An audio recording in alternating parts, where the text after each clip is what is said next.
Chapter 972. Hearing this, they stared at him warily. One of them clenched his fists and suddenly stepped forward to throw a punch. "Since you're here, I'll take care of you too." However, the fist that contained hidden power was kicked away by Fingzhou before it could even touch her. His entire body flew backward and crashed into the things in the room before falling directly to the ground. Perhaps because he couldn't catch his breath, he actually lay flat on the ground with his eyes wide open. After a while, he finally got up. "Go!" With a fierce shout, Ning Lang, who was originally carried on his shoulder, was also thrown directly to the ground. The sound of a heavy object falling to the ground was heard. The three of them surrounded Fingzhou together. Their attacks were swift and fierce, faintly containing killing intent. However, among the three of them, two of them were in the early stage of the Foundation Establishment stage, while the other was in the middle stage of the Foundation Establishment stage. They could deal with Ning Lang, but against Fingzhou, they were not just a little bit weaker. The three of them only saw a red shadow sweep past, and a powerful and fierce aura instantly filled the small earthen room. The aura of a golden core cultivator shocked the three of them, and their faces turned pale. The other party's speed was too fast, and they couldn't even resist. They instinctively wanted to escape, but the door in front of them was blocked by the red-clothed youth. One of them flew, intending to escape through the broken window at the back. Unexpectedly, just as he was about to flee through the window, a low growl sounded. Swallowing Cloud instantly pounced out and bit that person's calf, directly dragging him back. Hiss! "Ah! My leg!" Fresh blood seeped out, and the aura of death enveloped them, causing their hearts to tremble. They looked at the red-clothed youth who was leaning against the door with his arms crossed over his chest in fear and shock. "We'll return the things to you. We'll return the people to you. Don't kill us, don't kill us." The three of them panicked and took out all the things they had on them and piled them on the ground.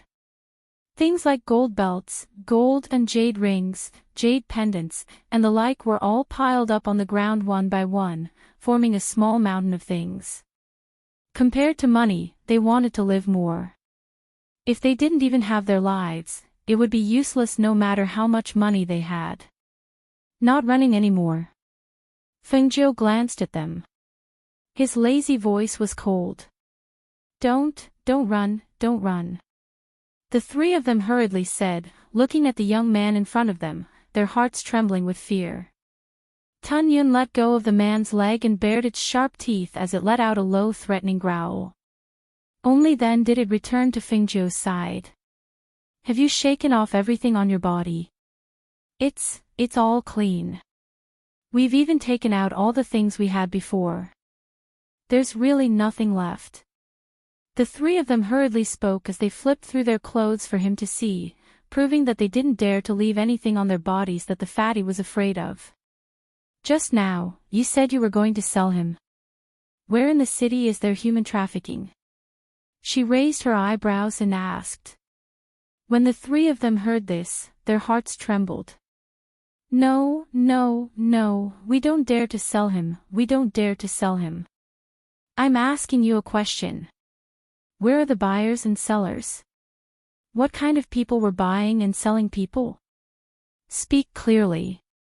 Seeing that he wasn't going to blame them, the three of them gathered their courage and said, "It's the underground market in the city. There's a slave market there. We originally wanted to sell him to make some money." Hearing this, Fengzhou curled his lips and said with a smile, "If that's the case, then do as you originally planned." The three of them were stunned and asked, What do you mean?" Chapter 973. Seeing that the three of them were stunned on the spot, she said again, "That's right, sell him according to your original plan. After selling him, I'll give you the money. Anyway, hurry up and sell him. Hurry up and carry him away, in case he wakes up later." Seeing that she was not joking, the three of them could only hurriedly get up and carry the fat man in the sack. Just as they were about to carry him out, they heard the young man in red's voice again. "Wait. Fengzhou seemed to have thought of something. He walked forward and said, "Put him down first." The three of them did not dare to ask and hurriedly did as he said.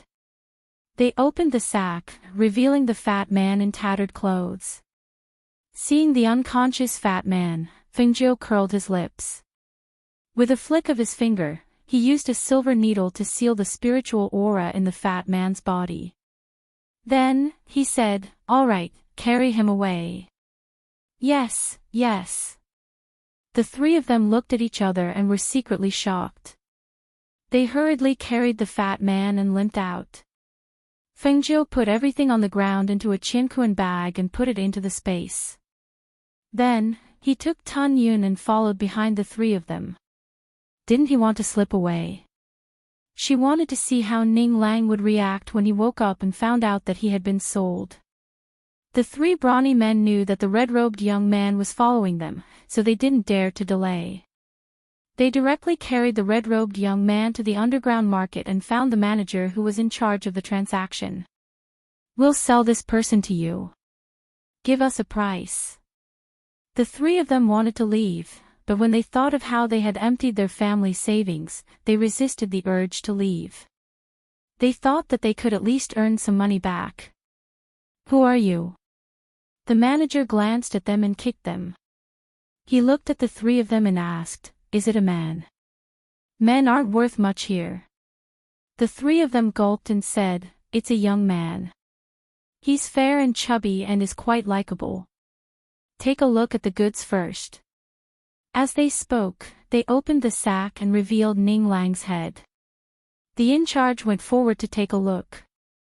The 15 or 16-year-old youth was indeed fair and chubby with a face full of good fortune. He didn't have any aura of spiritual power on him, so he thought that he was probably a child from an ordinary family. Thus, he nodded. "And this fellow looks all right. How about this?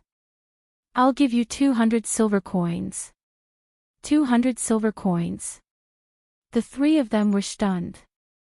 Then, they said, "This fellow is so good, he's not worth 200 silver coins. We don't want much. Just add another 100 silver coins. Just enough for us 300 silver coins." Hearing this, the steward glanced at the three of them and waved his hand. "All right, I'll give you 300 silver coins. Go over there and get the money."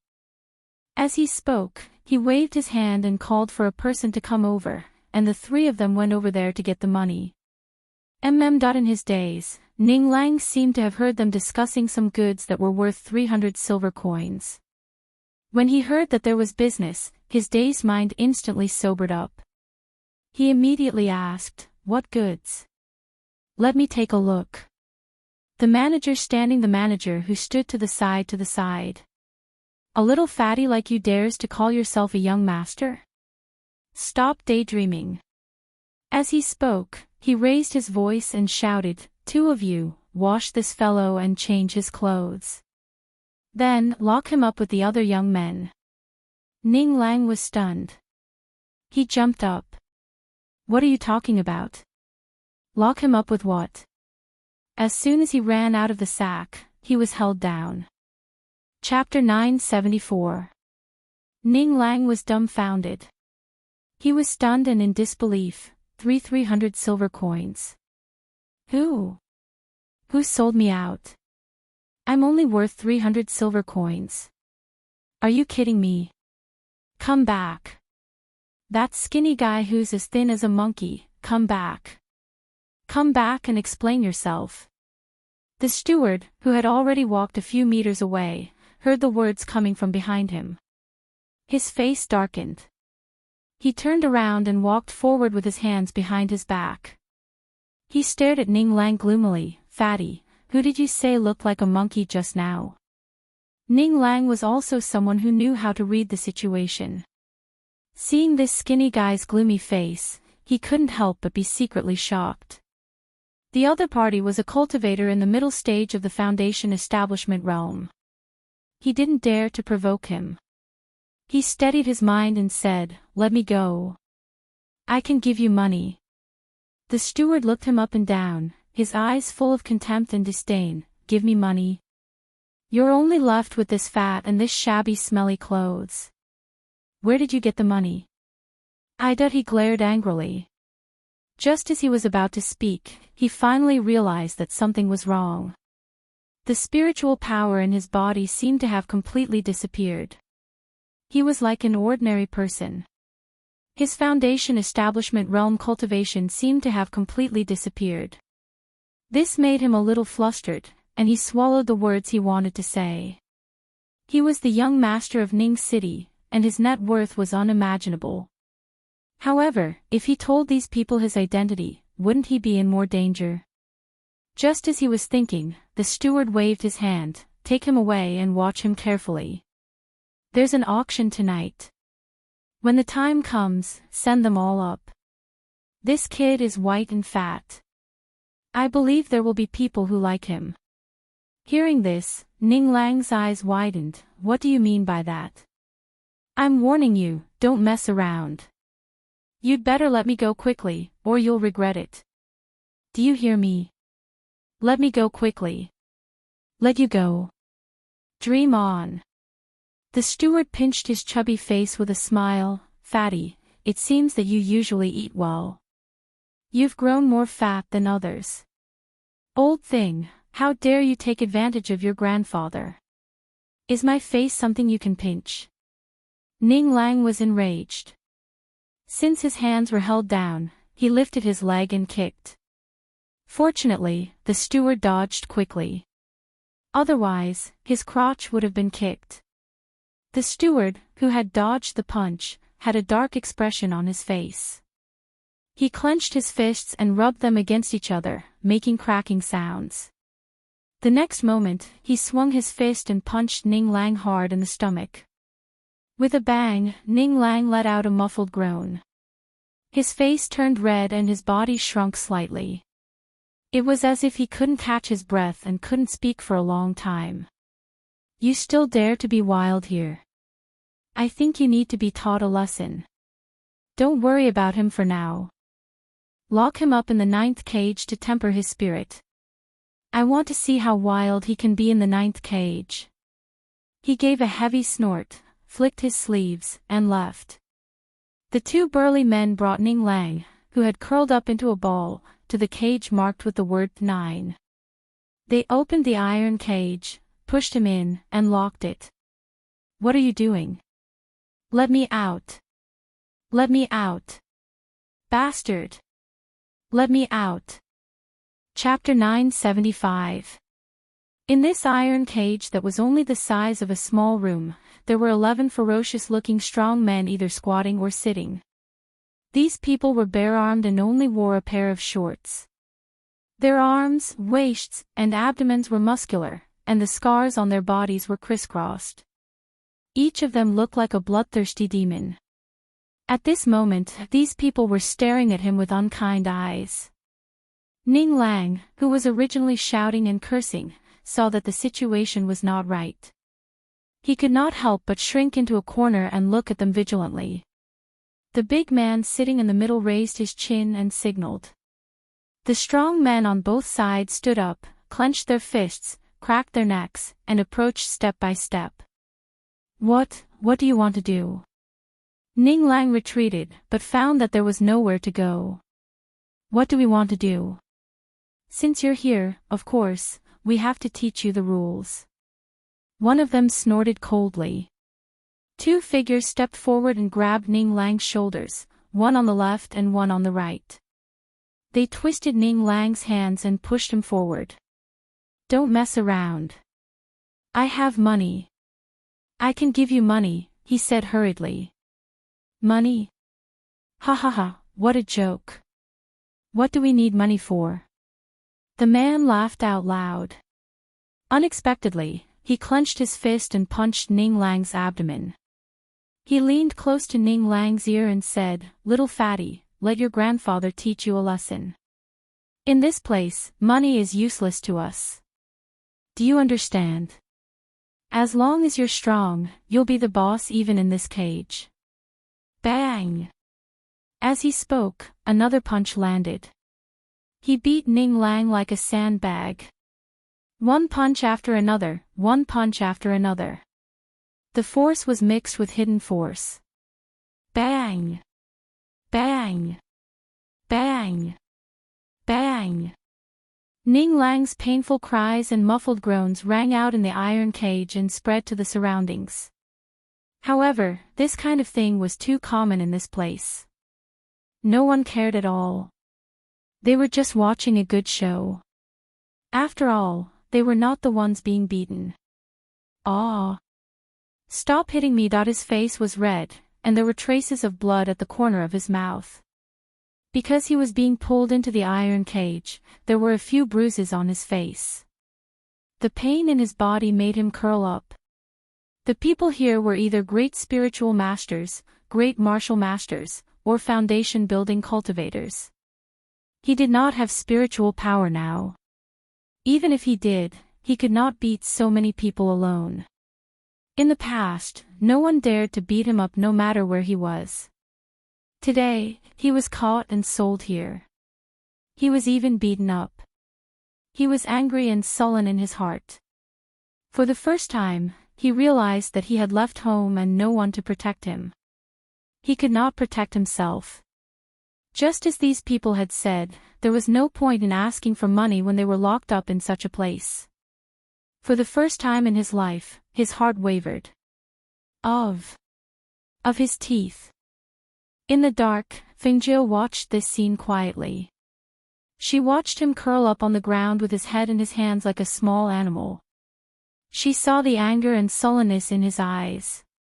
She saw the confusion in his eyes. She didn't step forward, nor did she stop them, because those people's beatings were only superficial wounds and wouldn't be fatal. She wanted to teach him a lesson, give him a warning, and let him understand why he was in such a situation. Chapter 976. She retracted her gaze and turned towards the manager of the underground market on the other side. She asked, "Are you in charge of this place?" The manager was drinking tea when he suddenly heard this voice. He raised his head to take a look and saw that the young man was handsome and had an extraordinary temperament. He then put down the teacup in his hand and asked with a smile, "I am in charge of all the goods here. Does young master want to buy a few servants? What do you want? I can get someone to introduce them to young master." Fengjiu looked at him and said, "Keep an eye on the little fatty that was just sent here. Don't kill or cripple him." Hearing this, the manager's smile disappeared. He looked at him from head to toe and asked, "Young master, what do you mean by this? Don't you understand? He is one of my people. I want to borrow your hands to teach him a lesson. But don't kill or cripple him. Do you understand now?" He, young master really knows how to joke. All the goods here are bought with money. Just now we bought a little fatty, but how can he be one of young master's people? Moreover, that little fatty is of great use to us. We bought him for 300 silver coins. If we sell him, it will be more than 300 silver coins. Fengjiu curled his lips. "You are not the one making the decisions here. Go. Call out the person in charge." Hearing this, he was unhappy and his face darkened. Where did this little brat come from? Don't you know where you are? How dare you come here and cause trouble? Men! Throw him out. Get out. The 4 cultivators surrounded Fengjiu, and one of them stepped forward, wanting to grab Fengjiu's collar and drag him out. Unexpectedly, the young man lazily looked up, and his cold eyes were filled with pressure. The aura and pressure of an expert spread out in an instant, and the cultivator only felt a wave of killing intent. Cold fear surged from the soles of his feet to his heart. The strong impact and pressure made him tremble, and at the same time, cold sweat seeped out of his forehead. His legs went soft, and he fell to the ground with a bang. All of the people present were cultivators, and there were even 2 foundation establishment cultivators among them.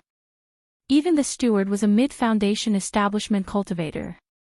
When they saw the pressure released by the red-clothed youth, they were extremely shocked, and their eyes were filled with shock and astonishment.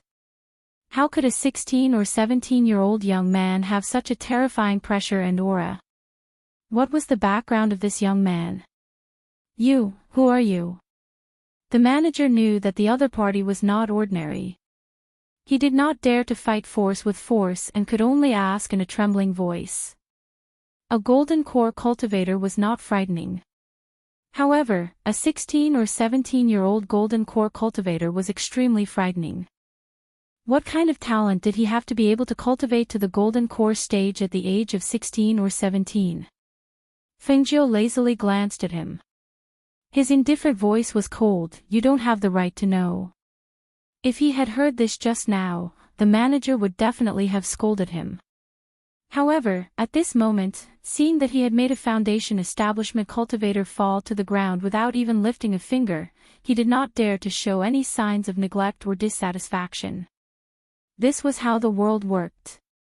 If you displayed great strength, you would naturally receive the respect and courtesy of others. As for the weak, no one would take them seriously. Chapter 977. Young master, have some tea first. I'll go invite the chairman. As the steward spoke, he had someone bring him some tea before retreating. Fengjiu tapped the table lightly with one hand, making a knocking sound. She looked around the hall and felt the presence of two auras. The corners of her lips curled up slightly. Tun Yun lay by her feet without moving, as obedient and docile as a kitten. The servant brought the tea and retreated. There was no one else here, so it was rather quiet. She picked up the tea and took a sip, sitting quietly as she waited. Not long after, she saw a middle-aged man walk in under the steward's lead. Young master, this is the chairman of our underground market. The steward said, then retreated to the side. The middle-aged man had been sizing up Fengjiu from the moment he stepped into the hall. It could be said that he recognized who she was at first glance. While he was pleasantly surprised, he was also puzzled. Why had the ghost doctor come to their place? I didn't know it was young Master Feng. My apologies, my apologies. He cupped his hands in greeting and looked at Fengjiu with a face full of smiles. His gaze was fervent as he asked, may I know why young Master Feng is here? If there's anything this Lin can help with, please don't hesitate to ask. This Lin will definitely not refuse.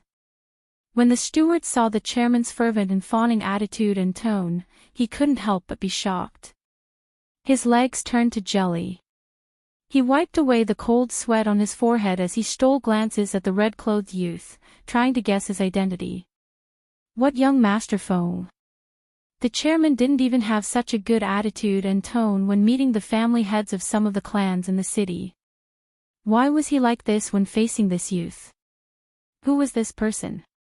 Thinking about how he had almost offended him, he couldn't help but lower his head and quietly retreat. He didn't dare to appear in front of him again, in case he mentioned what had just happened. If that happened, he would be in trouble. She didn't find it strange that the president here recognized her. The black market had told her that her portrait had been circulated among the various forces and family heads. Ordinary people wouldn't be able to recognize her, but those in charge would definitely have her portrait in their hands. Thinking about how these people kept her portrait, she sighed in her heart. She felt strange, as if she was a wanted criminal. I was just passing by and happened to run into some trouble. I'll have to trouble President Lin. She spoke slowly while sizing up the person sitting in the main seat. When he heard this, he was a little surprised. He didn't expect that there really was a problem. After all, he knew that the relationship between the ghost doctor and the black market was not ordinary, and there was a branch of the black market in this city. He thought that even if there was a problem, he would go to the black market. He did not expect that there would be something that would require his help. For a moment, he was overjoyed and asked, "What is it?" "Young Master Feng, please speak your mind." "It's like this, I have a friend." She explained the situation simply, wanting to use this opportunity to give the fatty a warning and an unforgettable experience. Hearing her words, President Lin nodded and said with a smile, "This is a small matter. Young Master Feng, don't worry. I'll arrange it in a moment. Young Master Feng's friend is here, don't worry. I'll have people keep an eye on him. There won't be any big problems." Chapter 978. Young Master Feng is too polite. He stood up and returned the greeting, asking, "It's inconvenient for young Master Feng to stay in the inn now. Do you want me to arrange a place for young Master Feng to stay? We won't be staying here for long, so there's no need to trouble yourself." "All right then. I'll see young Master Feng out." As he spoke, he personally saw him out. Only after he left did he take a look at cage number 9. Seeing that the chubby young man was beaten black and blue, with a face full of grievance and anger, his eyes couldn't help but flash. If the ghost doctor didn't mention it, he wouldn't have been able to tell that this little fatty in shabby clothes was actually the son of Tsang country's #1 rich man, Ning Yuan, Ning Lang. He had some friendship with Ning Yuan, but he had never seen his son before. He didn't expect it to be under such circumstances. Seeing the kid's face full of grief and anger, he smiled, shook his head, and walked away. It was time for him to suffer a little. "President." The steward walked up and looked at him fawningly. "Keep an eye on that little fatty. He's the son of an old friend of mine." Hearing this, the steward was shocked. Thinking that he had beaten up that little fatty earlier, he couldn't help but break out in cold sweat, asking, Then should I bring that little young master out?" "No need, just let him stay there. Don't let him know that there's any special treatment for him. Do what you should do. However, he can't have any major problems, otherwise, you won't be forgiven," he said in a low voice, his words carrying a hint of warning. Yes. The steward hurriedly responded. After he left, he was so scared that he sat on the ground. Why was he so unlucky today? Shocks came one after another. His heart couldn't take it anymore.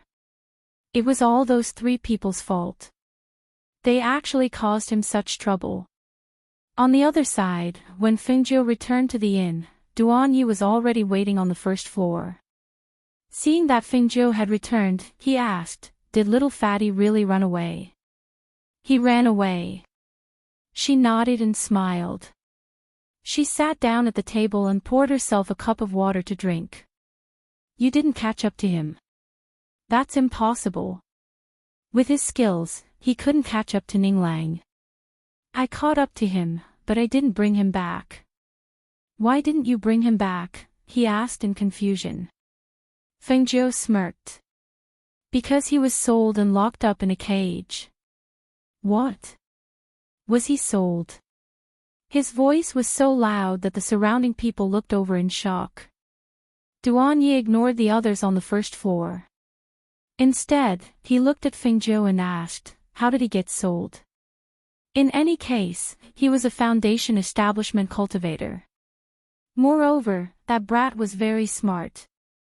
It's possible that he sold it to someone else, but how could he be sold by someone else? I followed him from behind and saw that he was targeted as soon as he left the inn. That brat also walked through a small alley and was knocked unconscious by 3 cultivators with wooden clubs and carried away. After that, he was sent to the underground market to be sold as goods," she said nonchalantly. When she thought of the miserable look on the little fatty's face after being beaten up, she couldn't help but smile. Someone had to teach him a lesson.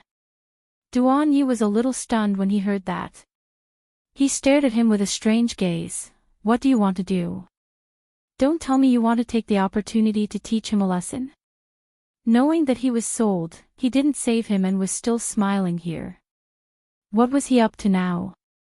Chapter 979. Duan Yi slapped his hand away and glared at him. "Don't get physical with each other." "Ha ha ha." Fengjiu laughed and patted him on the shoulder. "That's why I said that you're tactful." Hearing this, Duan Yi's mouth twitched. He was tactful, or else he would have been tortured by him. Alright, he didn't deny this point. Other than Little Fatty, the other two were not as easy to fool as Little Fatty. Just like that, they settled down in the inn with good food and good accommodation. As for Ning Lang, he was locked in a cage and starved for a day. Until the next morning, he was brought to the mountain behind the underground market to mine ores and move them around. The sun was shining on his head and his back was sweaty. The skin on his hands and feet were scraped and blistered. He was so hungry and tired that his whole body ached. The bruises on his face had not subsided and were stained with dust. He was in a very sorry state. Woo! I quit.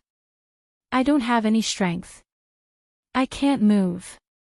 He sat down on a rock and cried like a child. Father, mother, sob sob. Save me. The people outside are not good people. It's too dangerous outside. I've been sold. Sob. Father, mother, I want to go home. Shio. A whip lashed out with a swoosh and landed on a rock beside him with a smack. A stern voice rang out, "What are you howling for? Get up and continue working." Woo. I haven't eaten. My stomach, I can't move. Ning Lang sniffed and shrank his body. He looked at the fierce-looking man. He had been beaten up since yesterday and was a little scared. Who dared to beat him at home in the past? Sure enough, the people outside were not good people. The outside world was too dangerous. It was safer to hide at home. Hungry? Come with me. The man glanced at him and turned to leave. Hearing this, Ning Lang quickly stood up and limped along with him until they came to a small shed. He saw the man scoop a bowl of food from a bucket and handed it over. Eat. Hurry up and do your work after eating. Ning Lang reached out and took it. When he saw the bowl of porridge that couldn't be any thinner and had a strange taste, his face was full of shock. This is for pigs. How could this be eaten by humans? Can this fill our stomachs? You're still complaining. The burly man snorted and looked at him contemptuously. People like you who want to be capable but don't have the ability can only do some heavy work and eat the leftovers. What do you mean I'm not capable? I know how to do business, I know how to do accounts, I know how to make money. I'm still an early-stage foundation establishment cultivator. He wiped his tears and roared in dissatisfaction. Business. Settle accounts. Make money. An early-stage foundation establishment cultivator? Gee. He sneered and said, "Brat, let your grandpa teach you. In this world, only the strong are respected. No matter how good you are at doing business, no matter how much money you earn, with your meager early foundation establishment cultivation, can you protect yourself? As long as someone is stronger than you, they can take your life at any time and take your hard-earned money. Do you understand? Only strength is the most reliable." Chapter 980. Looking at the little fatty in front of him who was in a daze, the burly man had a fierce expression on his face, but he was cursing in his heart. His superiors didn't give him any tasks, but they gave him such a lousy task. He couldn't hit, touch, or knock into anything, and he had to teach him like a son. He had never received such a task before. This was even more frustrating than having him carry a big rock. Are you going to drink it or not? If you don't, go back and carry a rock. The burly man shouted in a rough voice and glared at him. Ning Lang bit his lip with tears in his eyes. He punched the bowl with a missing corner with both hands, feeling very wronged. His servants didn't even use such a broken bowl, nor did they drink such thin porridge. However, he was doing heavy work, and this was the only thing he could eat. Do you have steamed buns or something like that? I won't be full if I eat like this. No, it's up to you whether you want to eat or not. The burly man glared and shouted. If it were any other time, he would have lashed out with the whip. Rumbled out his stomach growled. Ning Lang looked at the bowl in his hand and could only drink it with his eyes closed. After drinking the bowl, he felt as if he had drunk a bowl of water. He licked the corner of his mouth and stared at the bucket. I want more. Although it wasn't delicious, it was better than being hungry. More? Where do you think this is? No more, go to work. The burly man snatched the bowl from his hand and put it behind him. He pushed him forward. Go to work. Ning Lang glared at him. Why can't you let me have enough of this thin porridge? Pfft. Don't think about it. It's fine as long as you don't starve to death. You want to drink enough. Do you think this is your home? The big man gave him a shove, and the whip in his hand lashed at his side. Go. Ning Lang gritted his teeth and glared at him. He thought to himself, just you wait. When I get out of here, I'll teach you a lesson. At a place not far away, Feng Jiu and Duan Yi were watching, and the two of them had different expressions when they saw this scene. The former was teasing, while the latter was shocked. How long do you plan to keep him here? Duan Yi looked at Feng Jiu and asked. When he can't take it anymore. She curled her lips. It seems that he still has some strength now. The corners of Duan Yi's mouth twitched when he heard that. He looked at Ning Lang, who was being ordered to move rocks. He was wearing tattered clothes and a pair of broken shoes. His hair was disheveled and his face was bruised and swollen. Who told him to sell out his identity as the ghost doctor the moment he saw Feng Jiu? From the moment he found out about that matter, he knew that this brat would suffer. He didn't expect that this brat would be waiting for him here. Let's go. Let's find a place to drink. Feng Jiu called Duan Yi and turned to leave. They came and left quietly, and Ning Lang, who was not far away, did not know anything. 3 days later, in the morning, Ning Lang, who was still sleeping, was woken up by the two of them. They dragged him to the bathroom, changed him into a set of luxurious clothes, and dressed him from head to toe. Ning Lang was shocked from beginning to end. When he saw someone putting powder on his pale face that was thinner than a few days ago, he couldn't help but cry out. What do you want? What do we want? There are people coming to the brothel to pick young people. They like people like you who are 15 or 16 years old. Just right, we can sell you at a high price. The manager who walked in said with a smile, but his heart was weak. Chapter 981. You don't want it. Even if you don't want it, you still have to take it. The steward gestured for someone to escort him to the front, while he wiped off his sweat and hurriedly followed behind. No, I don't want to be sold to a brothel, I want to go home, I want to go home. He struggled and shouted, but he had not eaten for a few days, and his cultivation was sealed, so he appeared to be weak and powerless, and was forcefully escorted forward by 2 cultivators. When he reached the front of the field, he was once again locked into a metal cage. In this metal cage, there were 5 to 6 youths who were 15 to 16 years old, and their appearances were more outstanding than the average youths. Furthermore, they were all dressed up, all wearing new clothes, and looked neat and tidy. He looked at the few youths, and could not help but have a worried expression. Don't tell me I really have to be sold to those places. Just as he was feeling uneasy, he suddenly saw 2 familiar figures.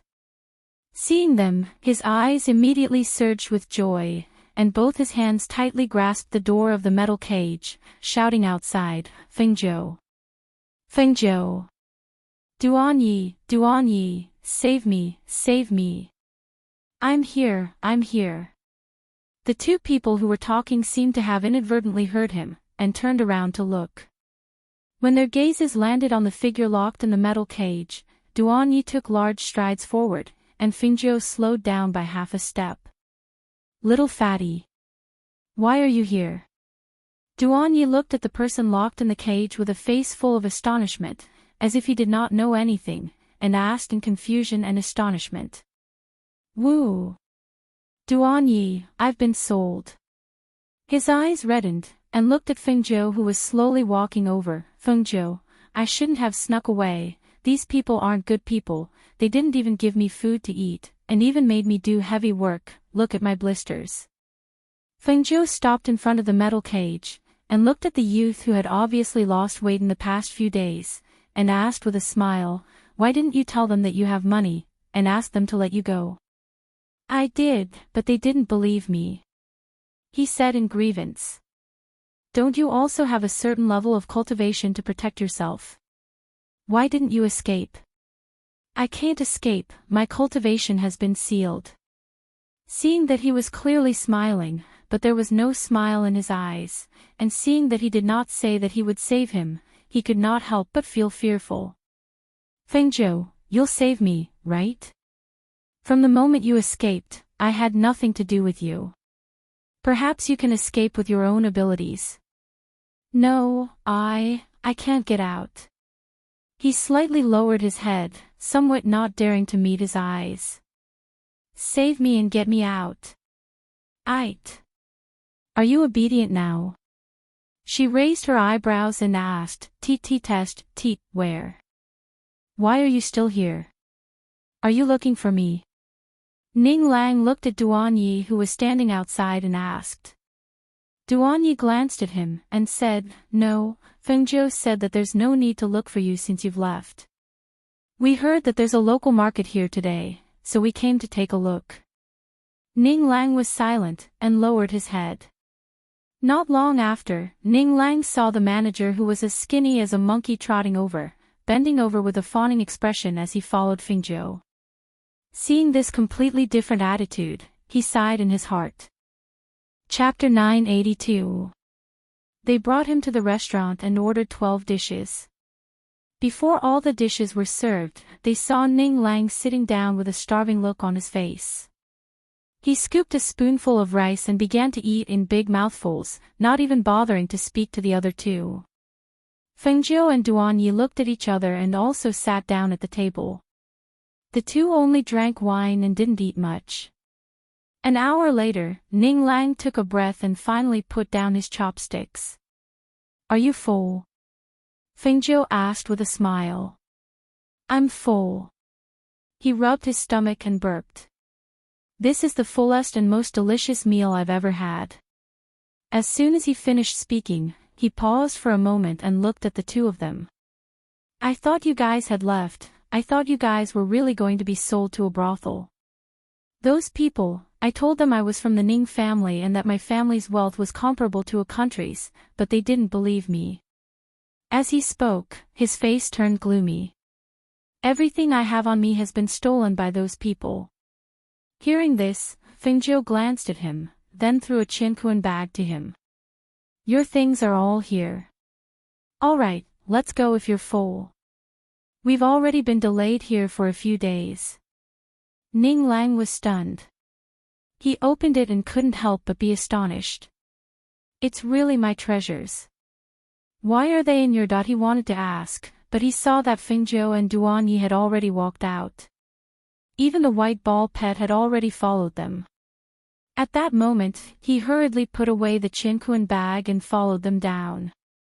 After the three of them left the city gate, they directly threw out their magic tools and flew towards the next second-class country. About 2 days later, they arrived at a town in another country that was adjacent to the Tsang country. Aren't we going to the Hell Mountain Range? Why are we here? Ning Lang followed beside Feng Zhou.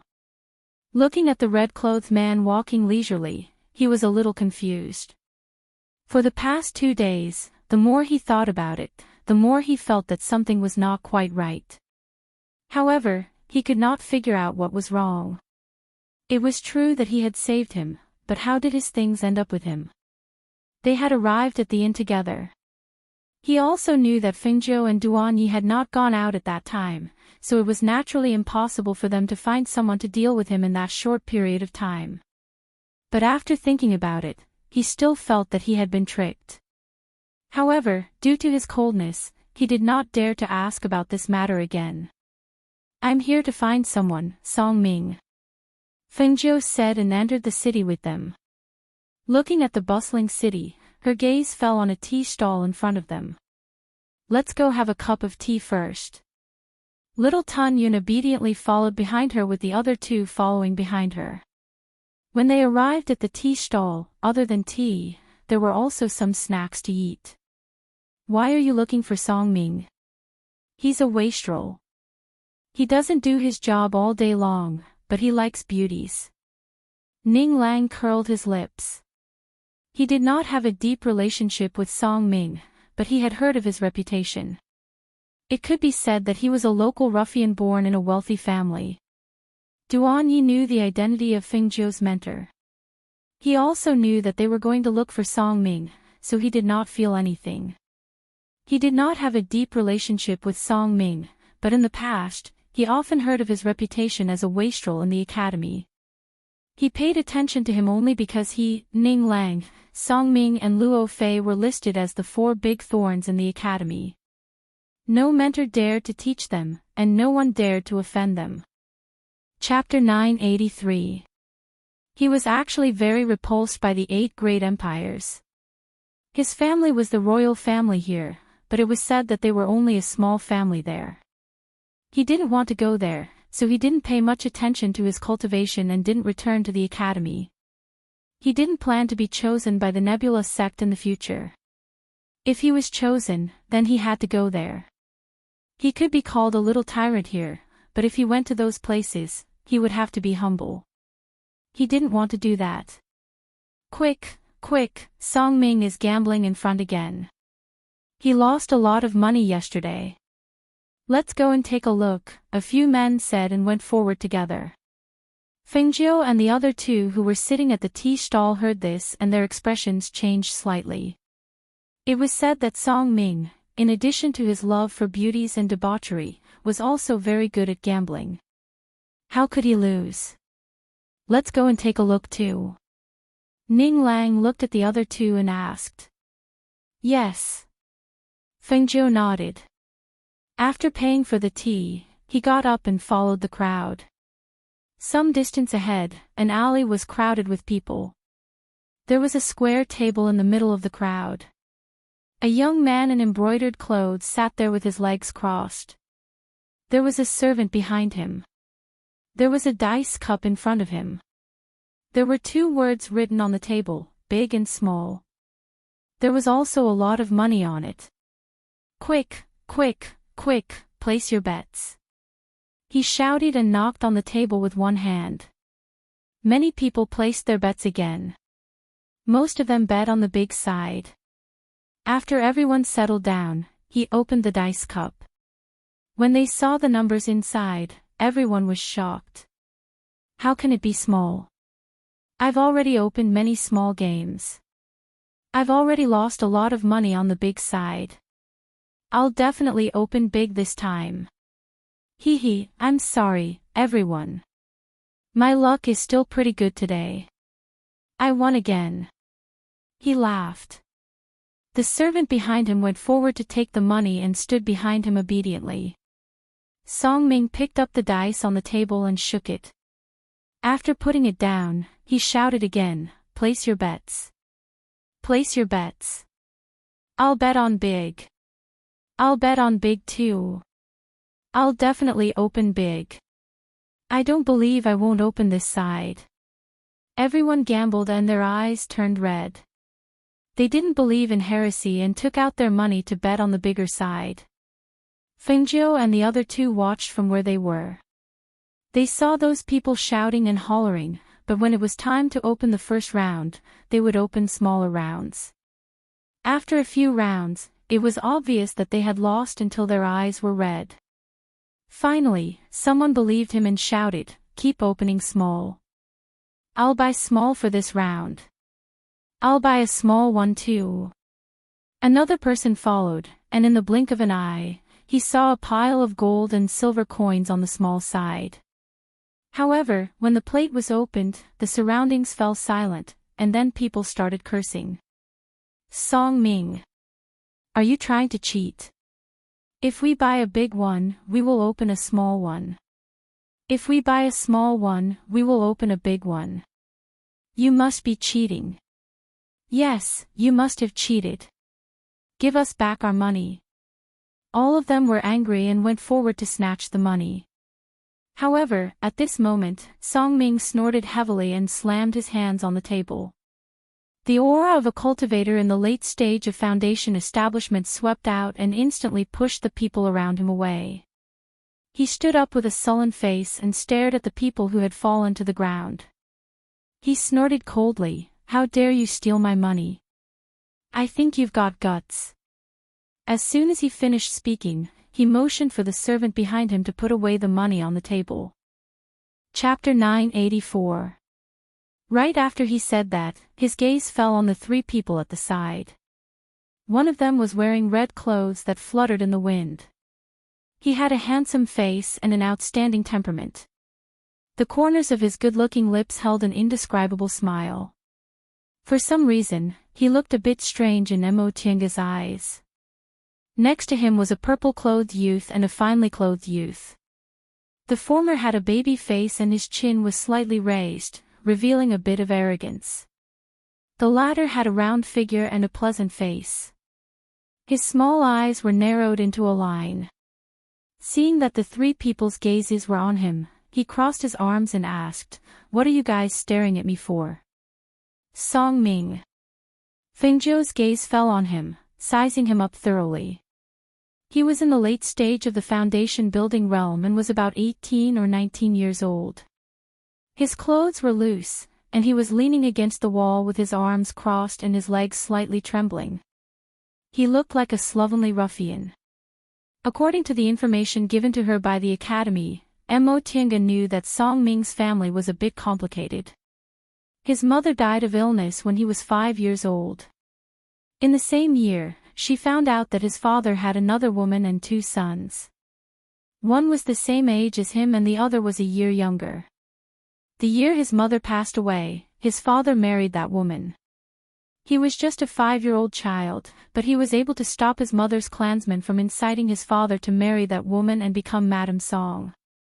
Under the pressure of the clan elders and his mother's relatives, in the end, that woman could only be accepted as a second wife and was called Second Madam. Even his 2 sons could only be born of concubines. Perhaps it was because of his family's environment, but his behavior had been unruly since he was a child. Fighting, gambling, and beauties were all involved. However, his talent was outstanding since he was a child. In addition, he had the support of his mother's clansmen and the protection of the clan elders. It could be said that even in his family, he was a tyrant. No one could discipline him. Mo Tianga looked at him but didn't say anything. That was because when Song Ming caught a glimpse of a few people coming from not far away, he immediately took the Qinquan bag that contained money from the attendant's hand and ran away. "You go back first. I'm going to have a chat with the beauties." "Young master, don't run. Clan head wants you to go back." When those people saw him running away, they hurriedly shouted and chased after him. Feng Zhou glanced at those people. 2 of them were golden core cultivators, and the few behind them were great spirit masters. It seemed that it wouldn't take long for them to catch Song Ming. "I've seen Song Ming from afar for a day or 2, but it looks like he doesn't remember us." As Duan Yi spoke, he looked at Feng Zhou and asked, "How do you plan to take him away?" "His family's affairs were troublesome. He probably wants to stay here and cause trouble for his dissolute father, and won't follow us to the Hell Mountain Range." Feng Zhou glanced at him and said leisurely, "You also know that all of you are troublesome." Hearing this, Duan Yi snorted and looked away. How were they not worrisome? They just didn't want to be restrained. "Let's find a place to stay. Since we're already here, why don't we find a time to visit the Song family?" Ning Lang said as he walked outside to take a look. "Let's go to the front and have a look. There should be an inn up ahead. Let's go." As she spoke, she walked forward with them, planning to find an inn to stay in first. However, after entering the inn, they booked 3 rooms and were led upstairs by the innkeeper. Just as they were about to go upstairs, they heard a young man's surprised voice behind them. Chapter 985. Fengjiu looked back and saw a young man in embroidered robes standing in front of Tun Yun. He looked at the little white ball of Tun Yun in surprise. If Tun Yun had not been glaring at him unkindly, he probably would have reached out to carry Tun Yun. "I'm not selling." Fengjiu called out and Tun Yun leaped to her feet. "I'll pay a high price." "Sell it to me," the young man said and came to Fengjiu's side. Fengjiu could not help but smile when she heard that. She glanced at the young man. "Do I look like I'm in need of people?" The young man looked him up and down. Only then did he notice this person's extraordinary aura. He saw that his clothes were all of high quality, especially the rainbow-colored feather at his waist that was half covered by his outer robes. It was even more dazzling. "Then I'll give you something in exchange," he said in a different way. Fengjiu ignored him. She glanced at him coldly and walked up the stairs with Tun Yun. When the youth was swept by that gaze, he felt a chill run up from the soles of his feet to his heart. However, when he saw Duan Yi go upstairs, he wanted to say something, but Duan Yi reached out and pushed him impolitely. "What are you doing? Are you asking for a beating? Why are you pushing me?" The young man was furious and glared at the baby-faced Duan Yi. Compared to the young man in red's cold gaze, the baby-faced young man did not have that kind of frightening aura. Hence, he was not afraid. "Stay away from us." Duan Yi snorted coldly and left behind a warning before turning around and walking upstairs. However, at this moment, his robes were stepped on, almost causing him to fall forward. "Ah! I'm sorry, I accidentally stepped on your robes," the young man said apologetically. However, his face was full of provocation. Duan Yi was not one to be taken advantage of. When he saw that the young man dared to step on his robes, his baby-faced face immediately darkened. He raised his leg and gave the young man a kick without warning. Bang! Hiss! The kick landed on the young man's chest and sent him flying. He fell to the ground in pain and could not stand up for a long time. Third young master. The guards outside quickly walked in and helped him up. Two of them pulled out the long swords at their waists and attacked Duan Yi and Ning Lang. "How dare you hit my young master? You're courting death." Ning Lang was staring at Duan Yi's robe that had been stepped on. Seeing that there was a footprint on it, he was about to laugh out loud when he saw Duan Yi turn around and kick the young man out. He opened his mouth in shock. While he was in a daze, a few guards rushed in from outside. Some helped the young man up, while some drew their swords and slashed at them. He was so shocked that he suddenly came back to his senses. "Why are you slashing me? I didn't kick your young master," he shouted as he dodged. At the same time, he threw out a punch and hit one of the guards in the eye. "Ah! My eyes! Damn it! You two brats!"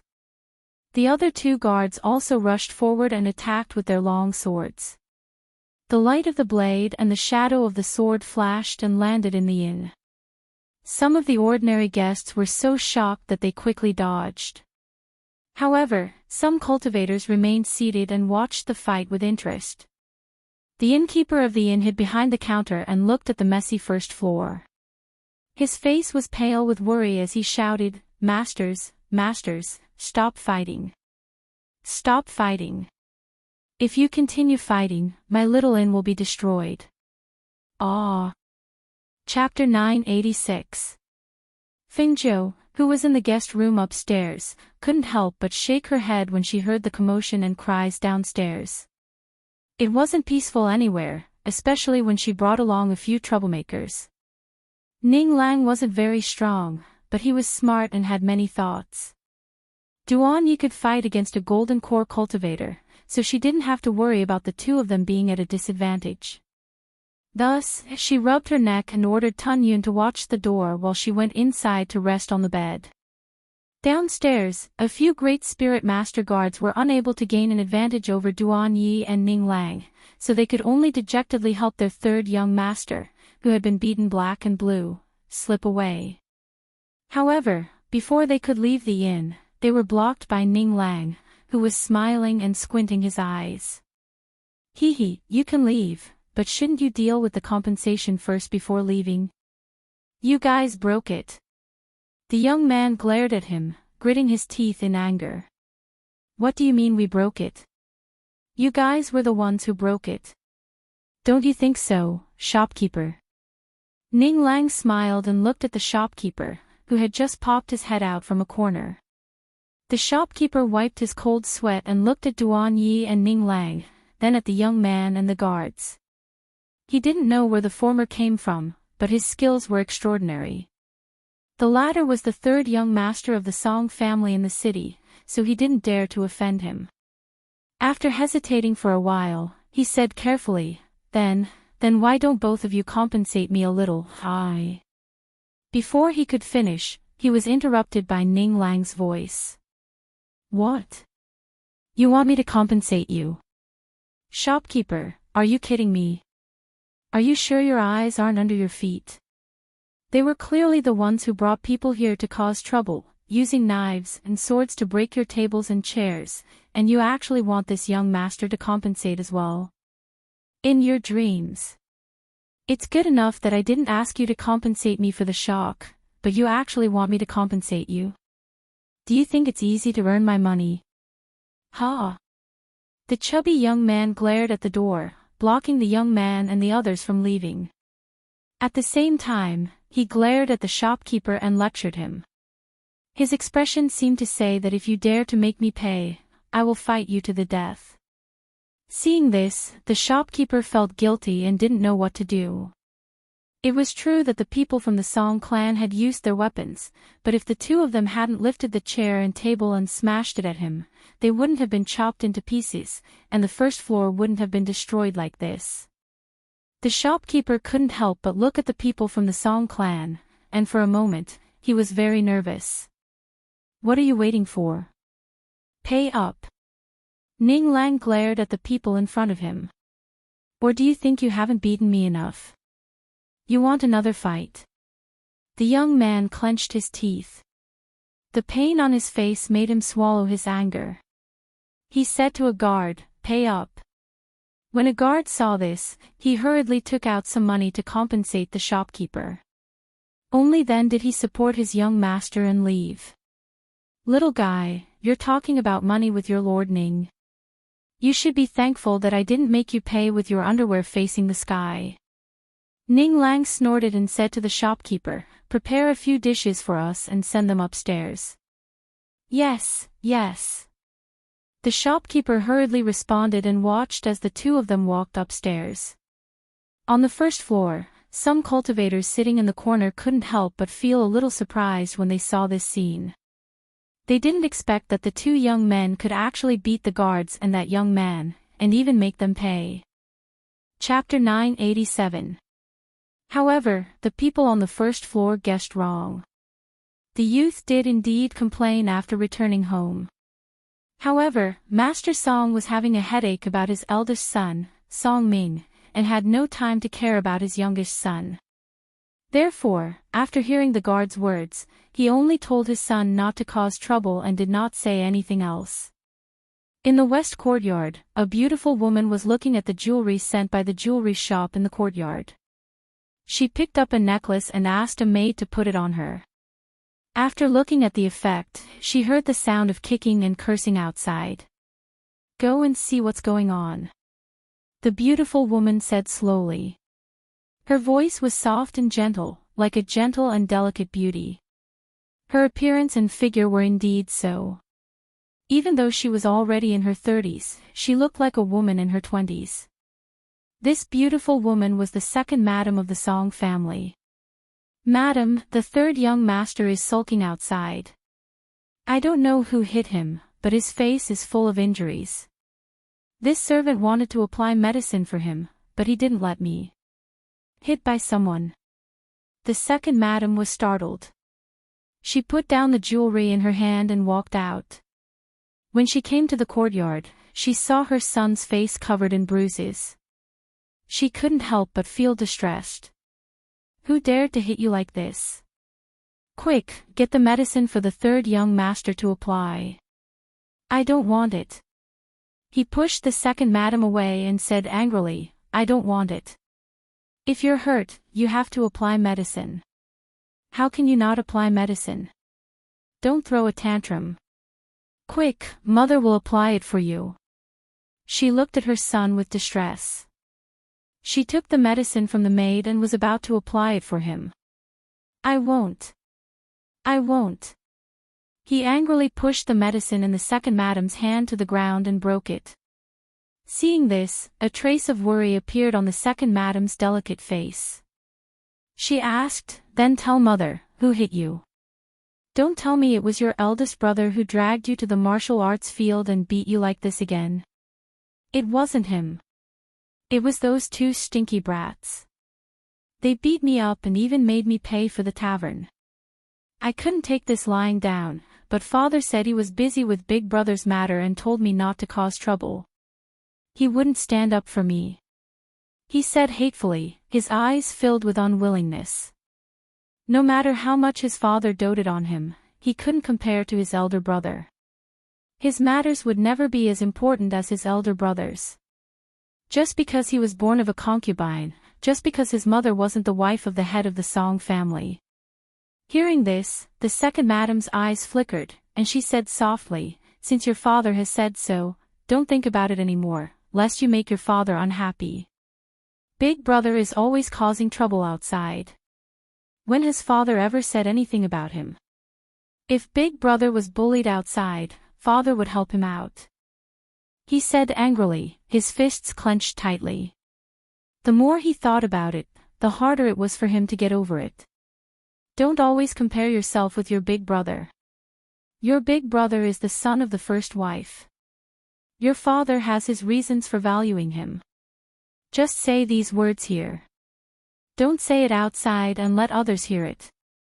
Otherwise, your father and big brother will be unhappy if they know. She patted his hand and said, all right, you can go back first. Don't mention it again. But go. She gestured and called two people to send him back to the courtyard. After he left, she sat in the courtyard. A faint light flashed through her eyes as she said, call the guards who went out with the third young master today. Yes. The maid replied and went out to call them. Chapter 988. Light footsteps brushed past the roof of the inn. In the pitch-black room, Fingzhou, who was sound asleep on the bed, opened her eyes when she heard movement on the roof. Her clear eyes were as dazzling as the stars in the night. Tan Yun, who was lying at the door, straightened up and walked to the bedside to look at its master who had already woken up. Fengjiu only waved her hand gently, indicating for it to lie down. It then lay back down on the ground and closed its eyes. She did not get up. Instead, she closed her eyes and listened. She wanted to see how vigilant Duan Yi and Ning Lang were. These two brats had fought with someone during the day.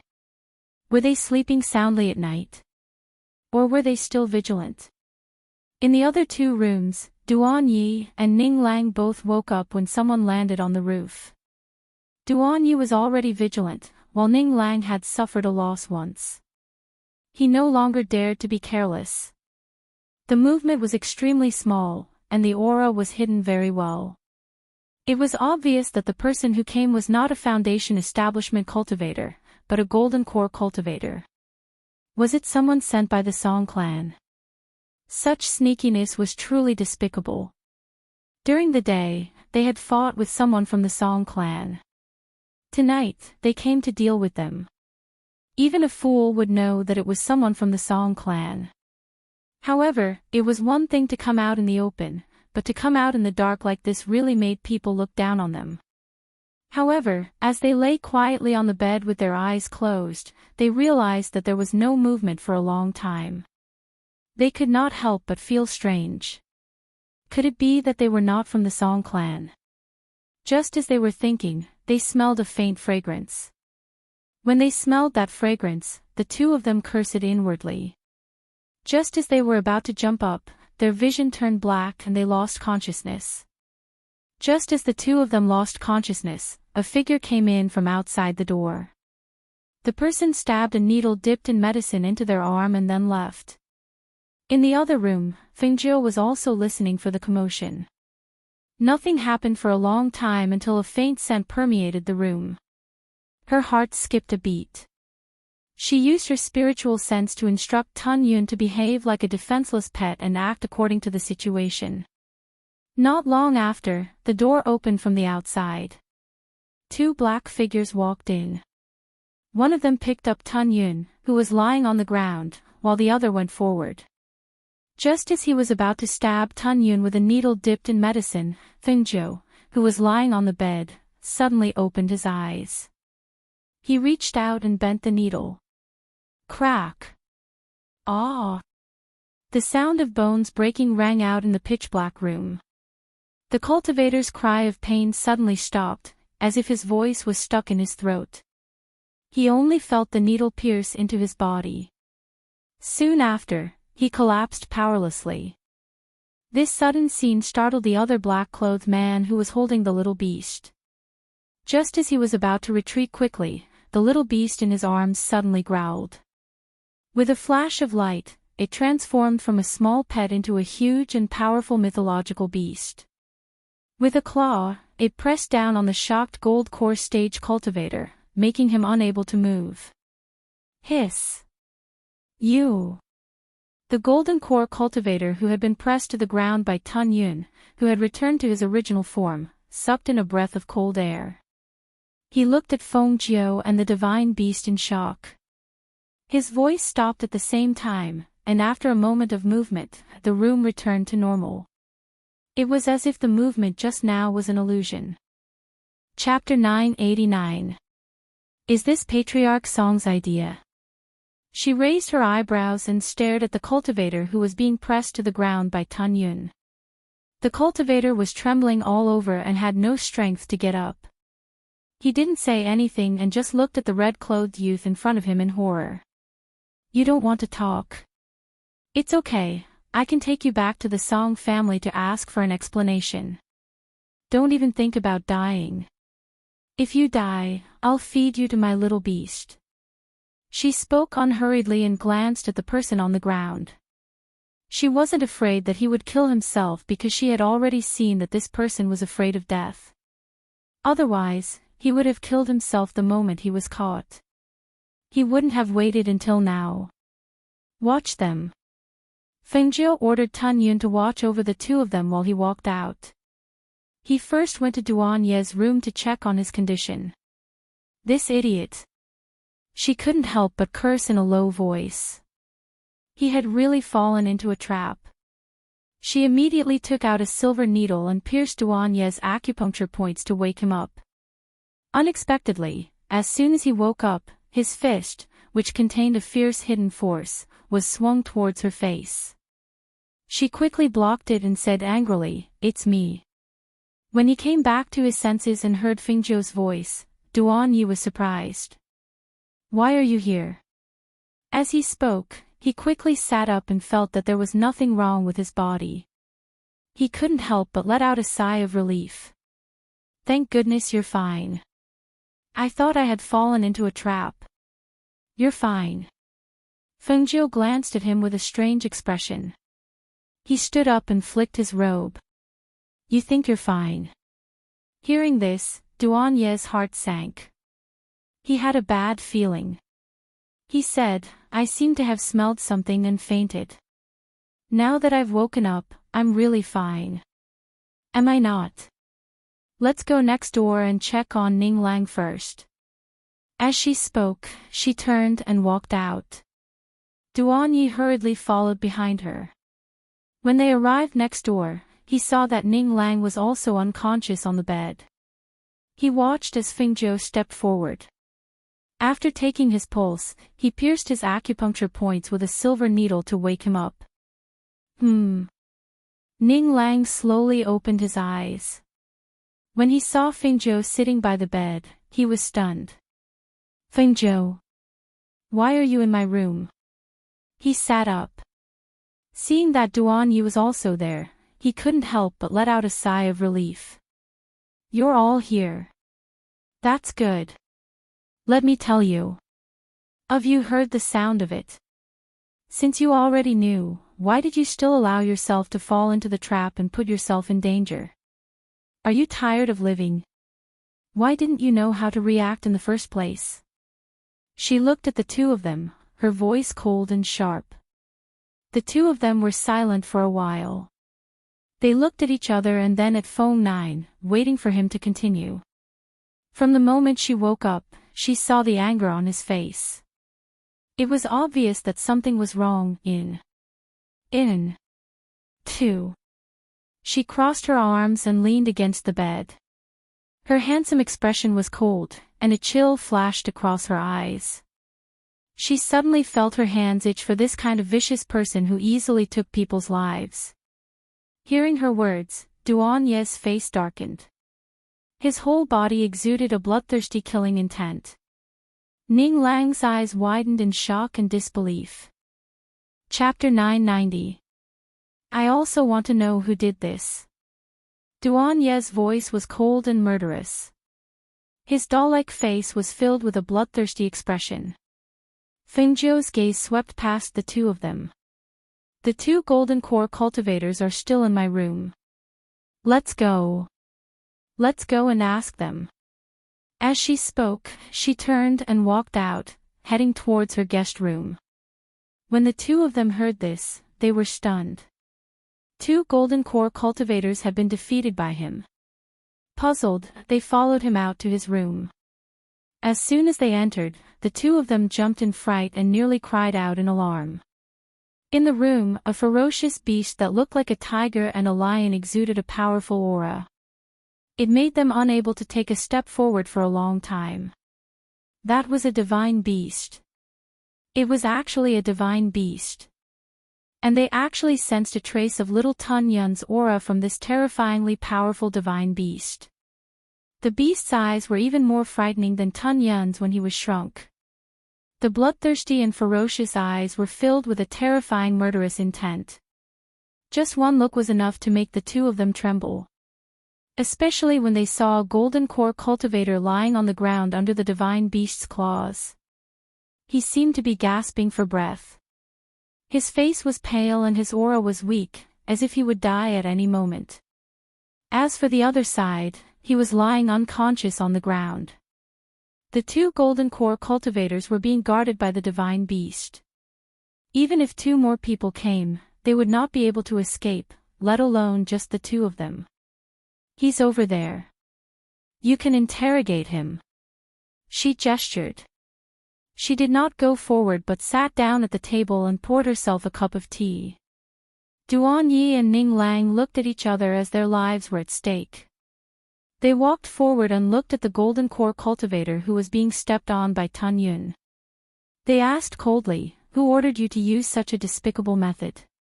The golden core cultivator was panting as if he could not breathe. He looked at the two of them but did not speak. Tun Yun saw the two of them and retreated. At the same time, he shrank into a small ball like a small pet without any attack power. He came to Fingzhou and sat down beside her. You won't speak. Duan Yi took out his long sword and pointed it at his crotch. Are you going to speak or not? As soon as the voice came out, his long sword went in a little deeper. With just a light stroke, a hole was cut in the pants. Fear and nervousness appeared in the eyes of the golden core cultivator, who had been pressed to the ground by Tun Yun. No, don't. I'll talk. Without a doubt, compared to the golden core cultivator who was afraid of death and kept his secret tightly, he was more afraid of becoming an androgynous person. Hence, when he felt a sudden sense of danger, when he felt a chill in his pants and cold sweat broke out all over his body, he chose to speak of the mastermind. It's second madam. We're second madam's people. Third young master was beaten up by you and the master was dealing with first young master's matter. He only told the third young master not to cause trouble. Third young master could not take this lying down and begged second madam. Second madam asked us to drug you. She did not want others to suspect the Song family, so she gave us a slow-acting poison that will only take effect after 3 days. By then, even if you die, no one will suspect the Song family.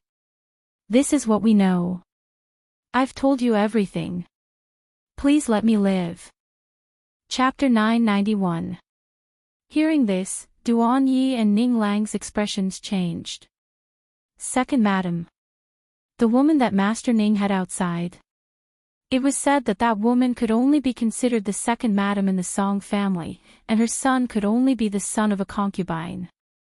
However, it was said that this woman had always been very gentle and weak. After many years, her status in the Song family had also risen.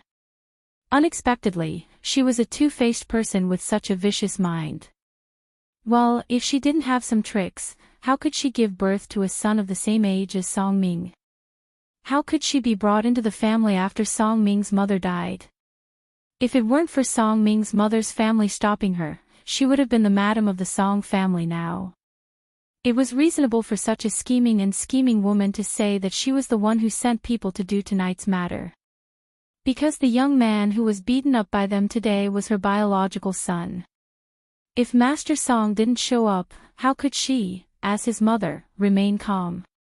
However, before she made her move, she had not inquired about their origins. How could they be so easily taken by anyone who wanted to take their lives? Since she couldn't take their lives silently, they had to think about how to repay her. Fingzhou, who was sitting at the table, supported her chin with one hand as she listened to the Golden Core cultivator's words. She didn't show any reaction on her face, but she was already thinking about how to deal with this second madam. She had never been soft-hearted towards people who came to bully her. Especially when it was just a fight between young people. Why should she interfere? She even used such a shameful and insidious method. It was really shameless. Duan Yi glanced at the two people on the ground, and killing intent flashed in his eyes. The next moment, he raised the sharp sword in his hand, and as the cold light flashed, blood splashed out. The conscious person was killed before he could even beg for mercy. As for the other person, he breathed his last in a coma. Ning Lang, take care of the bodies, Duan Yi said, then walked to Fingzhou and asked, can you cure our poison? Fingzhou glanced at the two of them and said, come and get the antidote tomorrow morning. Hearing this, the two of them were relieved.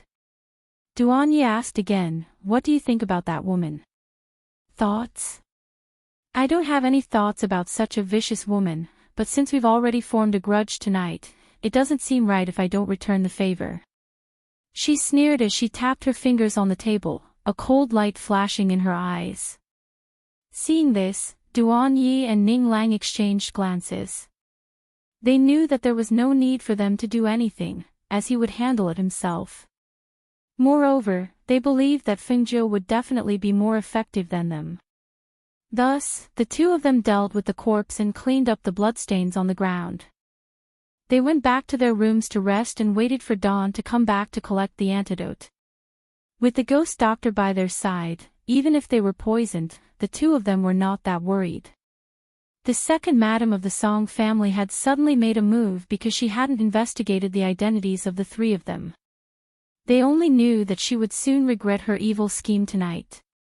When the two of them returned to their room, Fingzhou began to concoct the antidote for them. Even though it was highly toxic, it was not difficult for her.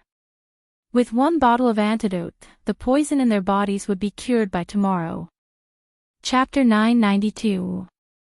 In the black market, deep in the night, when he heard that someone had arrived with a level 1 black token, the black market president, who was sound asleep, could only quickly get up. After getting dressed, he quickly went to the front living room, accompanied by two black market elders. Once they entered the living room, they saw a handsome youth in red sitting inside. When they saw the youth's face, the three couldn't help but be startled, then they were pleasantly surprised. We didn't know it was the ghost doctor, please forgive us for not welcoming you." The president stepped in, smiling as he apologized. Fingzhou, who had taken a sip of tea, put down the teacup in his hand and looked at the newcomers. The middle-aged man and the two elders stood up and cupped his hands in greeting. "President, two elders." When the two elders saw this, they also smiled and hurriedly returned the greeting. "Ghost Doctor, please sit." Everyone sat down and dismissed the attendants. The president and the two elders looked at each other, then asked, "I wonder why the ghost doctor has come to visit so late at night." As the saying goes, one doesn't visit a temple without a cause, let alone the ghost doctor who had always been low-key. If she didn't have something to ask of them, she probably wouldn't have come to the black market. "I need information on the second wife of the Song family head." She directly stated her purpose, looking at them meaningfully, some information that outsiders can't find. Hearing this, the three were startled. The second wife of the Song family head. Could it be that that woman offended the ghost doctor? Thinking of this, the three looked at each other, then nodded. "Since the ghost doctor has asked, we naturally won't hide it." "I won't hide it from the ghost doctor. In the places where the black market is located, there will be information on the local families and some important people. It can be said that we can gather information on 3 generations of their ancestors. Otherwise, our black market wouldn't have such a large area of influence in each place." The president smiled and said, "Naturally, we can't take out the information in the depths of the black market, but to our own people, it doesn't matter." He stood up and said to Fingzhou, "Ghost Doctor, please wait for a moment, I'll go get it." Saying this, he bowed to Fingzhou and turned to leave. "Ghost Doctor, how did the second madam of the Song clan offend you?" the two elders asked. Seeing this, Fingzhou briefly explained the situation. "I see." The two of them nodded and said, "This second madam of the Song clan has some tricks up her sleeves. She has also raised quite a number of people in secret. This is something that even the Song clan head doesn't know about.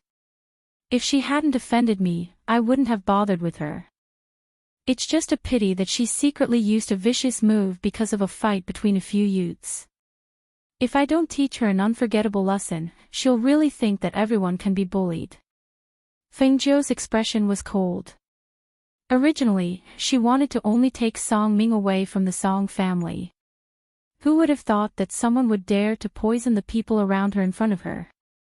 Did they really think that she, Fengzhou, was a pushover? Ha ha ha, actually, the ghost doctor doesn't have to do it herself. One of the elders smiled and stroked his beard. Looking at Fengzhou, he said, "There are plenty of people who want her life. It's just that they can't get hold of that woman's weakness. They're here. I've kept the ghost doctor waiting." Chapter 993. Fengzhou received it and opened it to take a look. Page after page of information recorded what the second madam of the Song clan had done. The information was so accurate that it even recorded the time and date of the incident. She looked through the pages, and the more she looked, the brighter her eyes became. With this thing, she didn't need to do anything, and it would be enough to consign the second madam of the Song clan to eternal damnation. She kept the information in her hands and handed it to the president, saying, "President, can I trouble you to send this information to Song Ming's mother's clan?" If Song Ming's mother's clan received this information, they wouldn't give the second madam any time to breathe. Their daughter had died, but not from an illness, but from a hidden poison. This poison came from the hands of the second madam.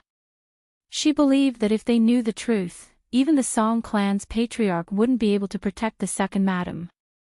"Of course." The president replied with a smile and took the document. "Don't worry, ghost doctor. I'll send someone to handle this matter now. I believe you'll see a reaction by daybreak." As he spoke, he called out to someone outside and instructed them to hand over the document. "All right, then I'll have to trouble you." She nodded and got up to leave. The three of them sent her out of the black market. Watching the red figure disappear into the night, one of the elders shook his head and sighed. This second madam of the Song clan is too blind. Who could she have offended? Offending the ghost doctor. The ghost doctor's whereabouts have always been a mystery. She also keeps a low profile and doesn't let anyone know her identity. It's normal that the Song clan woman doesn't know. I can only say that her luck has run out. Otherwise, why would she choose to make a move on the ghost doctor? That's right. Even if she didn't have this information, if the ghost doctor wanted to deal with her, she could have killed her in 100 different ways. At this point, one of the elders coughed lightly and said, "Some time ago, news came from the Star Cloud black market. It said that an alchemist from the School of Stars and Clouds went to steal his beauty pill. The ghost doctor stuffed the beauty pill into that alchemist's mouth. That alchemist immediately turned from a man to a woman. Until now, he hasn't recovered. Only the ghost doctor can be so willful." After a beauty-nourishing pill was consumed by an imperial concubine of a first-tier country, the news spread like wildfire. Right now, the price on the market has increased by who knows how many times. If those people knew that the ghost doctor once so willfully stuffed a beauty-nourishing pill into the mouth of a pill master, their hearts would probably ache to death. The Empire's headquarters are paying a lot of attention to the ghost doctor. Some time ago, they even issued a black order saying that anyone who disrespects the ghost doctor will be punished severely. Moreover, it said that the higher-ups are already looking forward to when the ghost doctor will go to the Empire. She advanced to become a golden core cultivator in a 2-star academy. This news has already spread within our Star Cloud black market. I believe that it won't be long before she can go to the Empire. Moreover, she is not an ordinary person. In these small countries, she can't be trapped. The three people chatted at the entrance until, after a while, they turned around and walked inside. As for Fengzhou, she did not directly return to the inn. Instead, she took advantage of the night to quietly come to the Song residence. She hid her aura, and her whole person blended into the night. Silently, like a ghost, she swept through the night and easily entered the inner courtyard of the Song residence. Chapter 994. The second madam of the Song mansion was the only mistress in the mansion. However, because she was not the madam of the master, she could only be considered a concubine at best. Therefore, she did not have the qualifications to stay in the east courtyard. In the Song mansion, the master of the Song mansion lived in the east courtyard, which was also the main courtyard. The south courtyard was the second largest courtyard after the east courtyard and was lived by Song Ming. As for the west courtyard, it was divided into 2 parts. One side was occupied by the second madam and the other by her 2 sons. The north courtyard was used to entertain guests. Therefore, it was easy for her to find the second madam's courtyard. Perhaps the second madam was not worried about the guards of the Song mansion, or perhaps she thought that no one would dare to come to the Song mansion.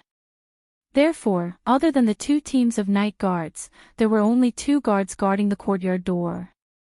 Seeing this, she entered from the back and quietly snuck into the room through the window. Her body was as light as a cat.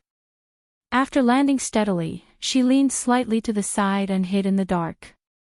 Looking at the figure on the bed, she thought to herself, "This woman is proficient in poisons. How should I deal with her?" Just as she was thinking, she saw the woman turn over and a sleepy voice came from the gauze curtain, "Rui, pour me a cup of water."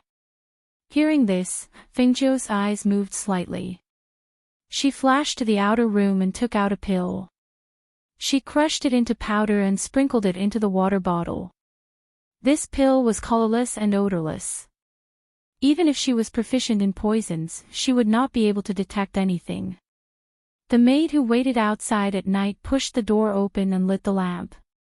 She poured the water and brought it forward. "Madam, water." From inside the gauze curtain, a pair of soft, snow-white hands reached out. After receiving the water, she drank it in a few mouthfuls. Then, she handed the cup back and asked with a lazy and sleepy voice, "What time is it?" "Madam, it's just past midnight. The maid respectfully replied. You may leave. She waved her hand, indicating for the maid to leave.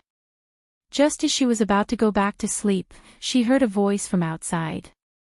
Greetings, family head. The two guards bowed respectfully.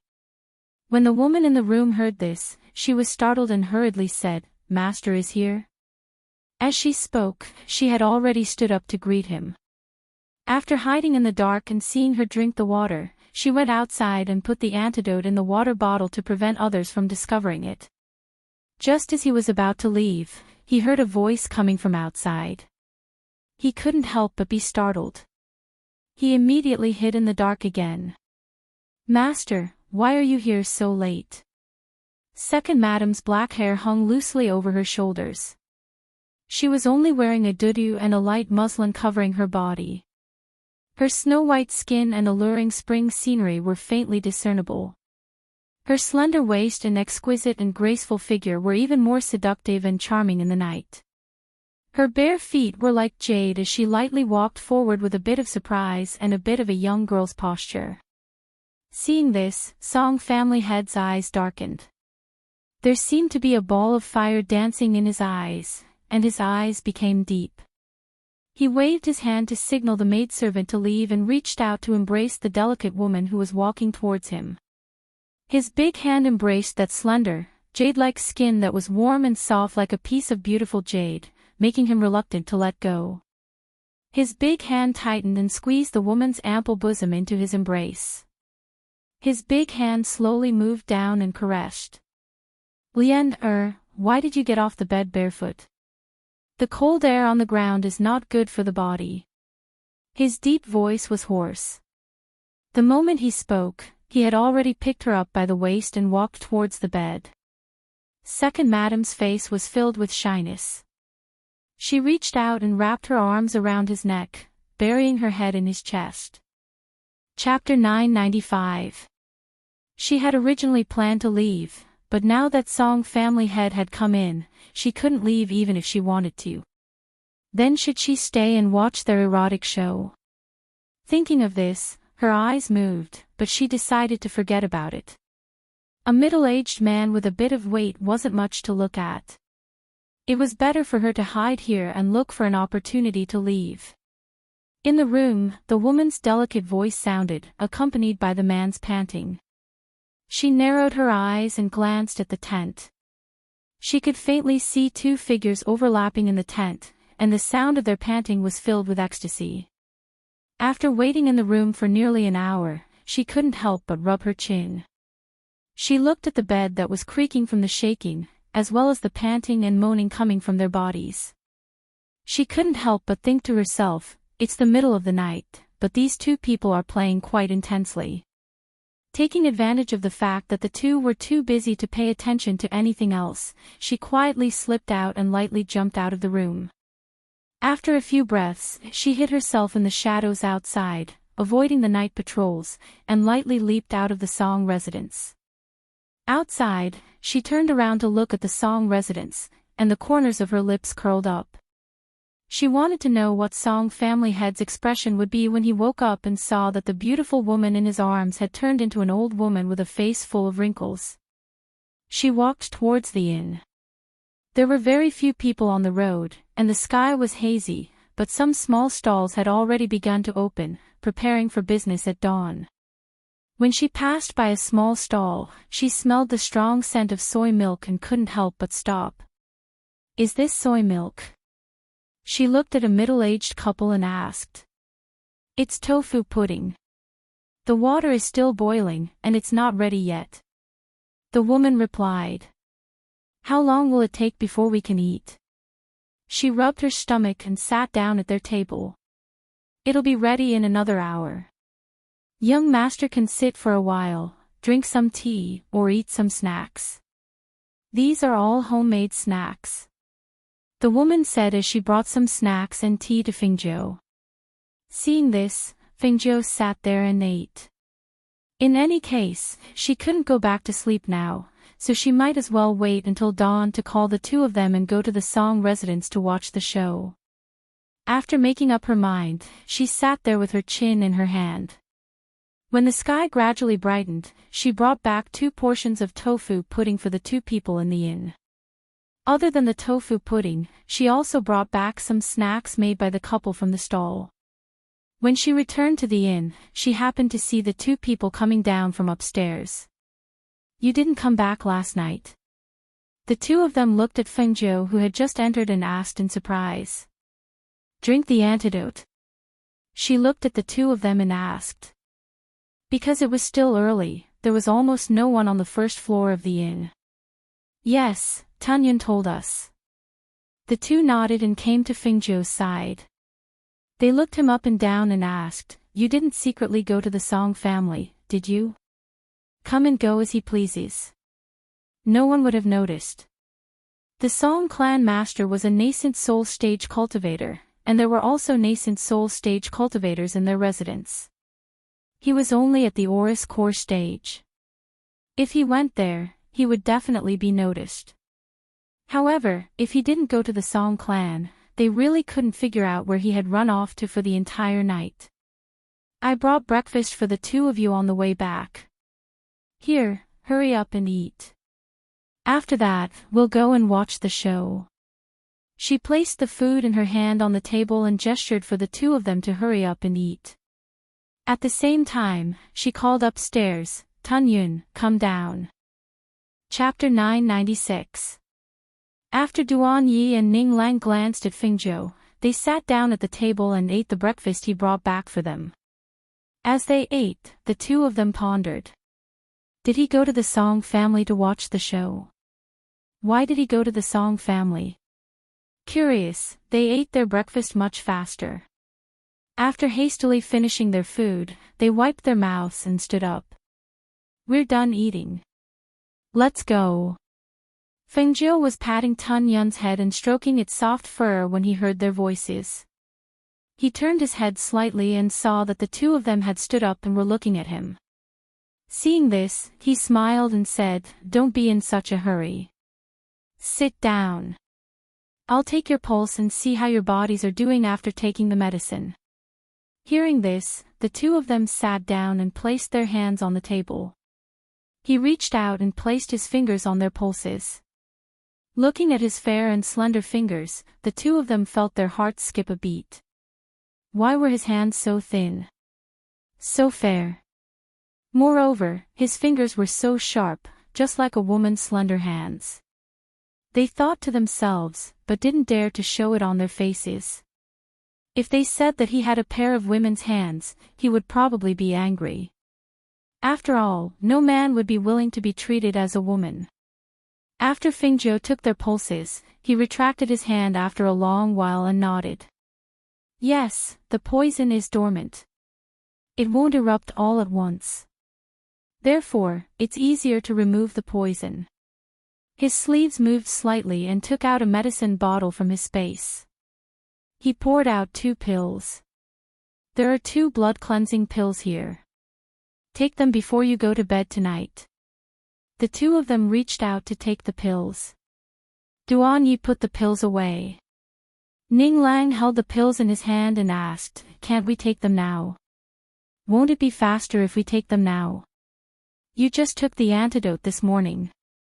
You can't take this with them in case the medicinal effects repel each other. Take them before you go to bed at night." As she spoke, she looked at the sky outside and smiled. "Let's go. It should be about time to go there now."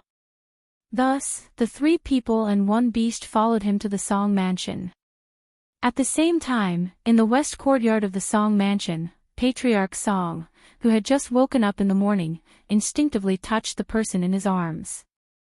With a warm and fragrant jade in his arms, it should have been very comfortable. However, when he touched it, it felt a little dry and rough.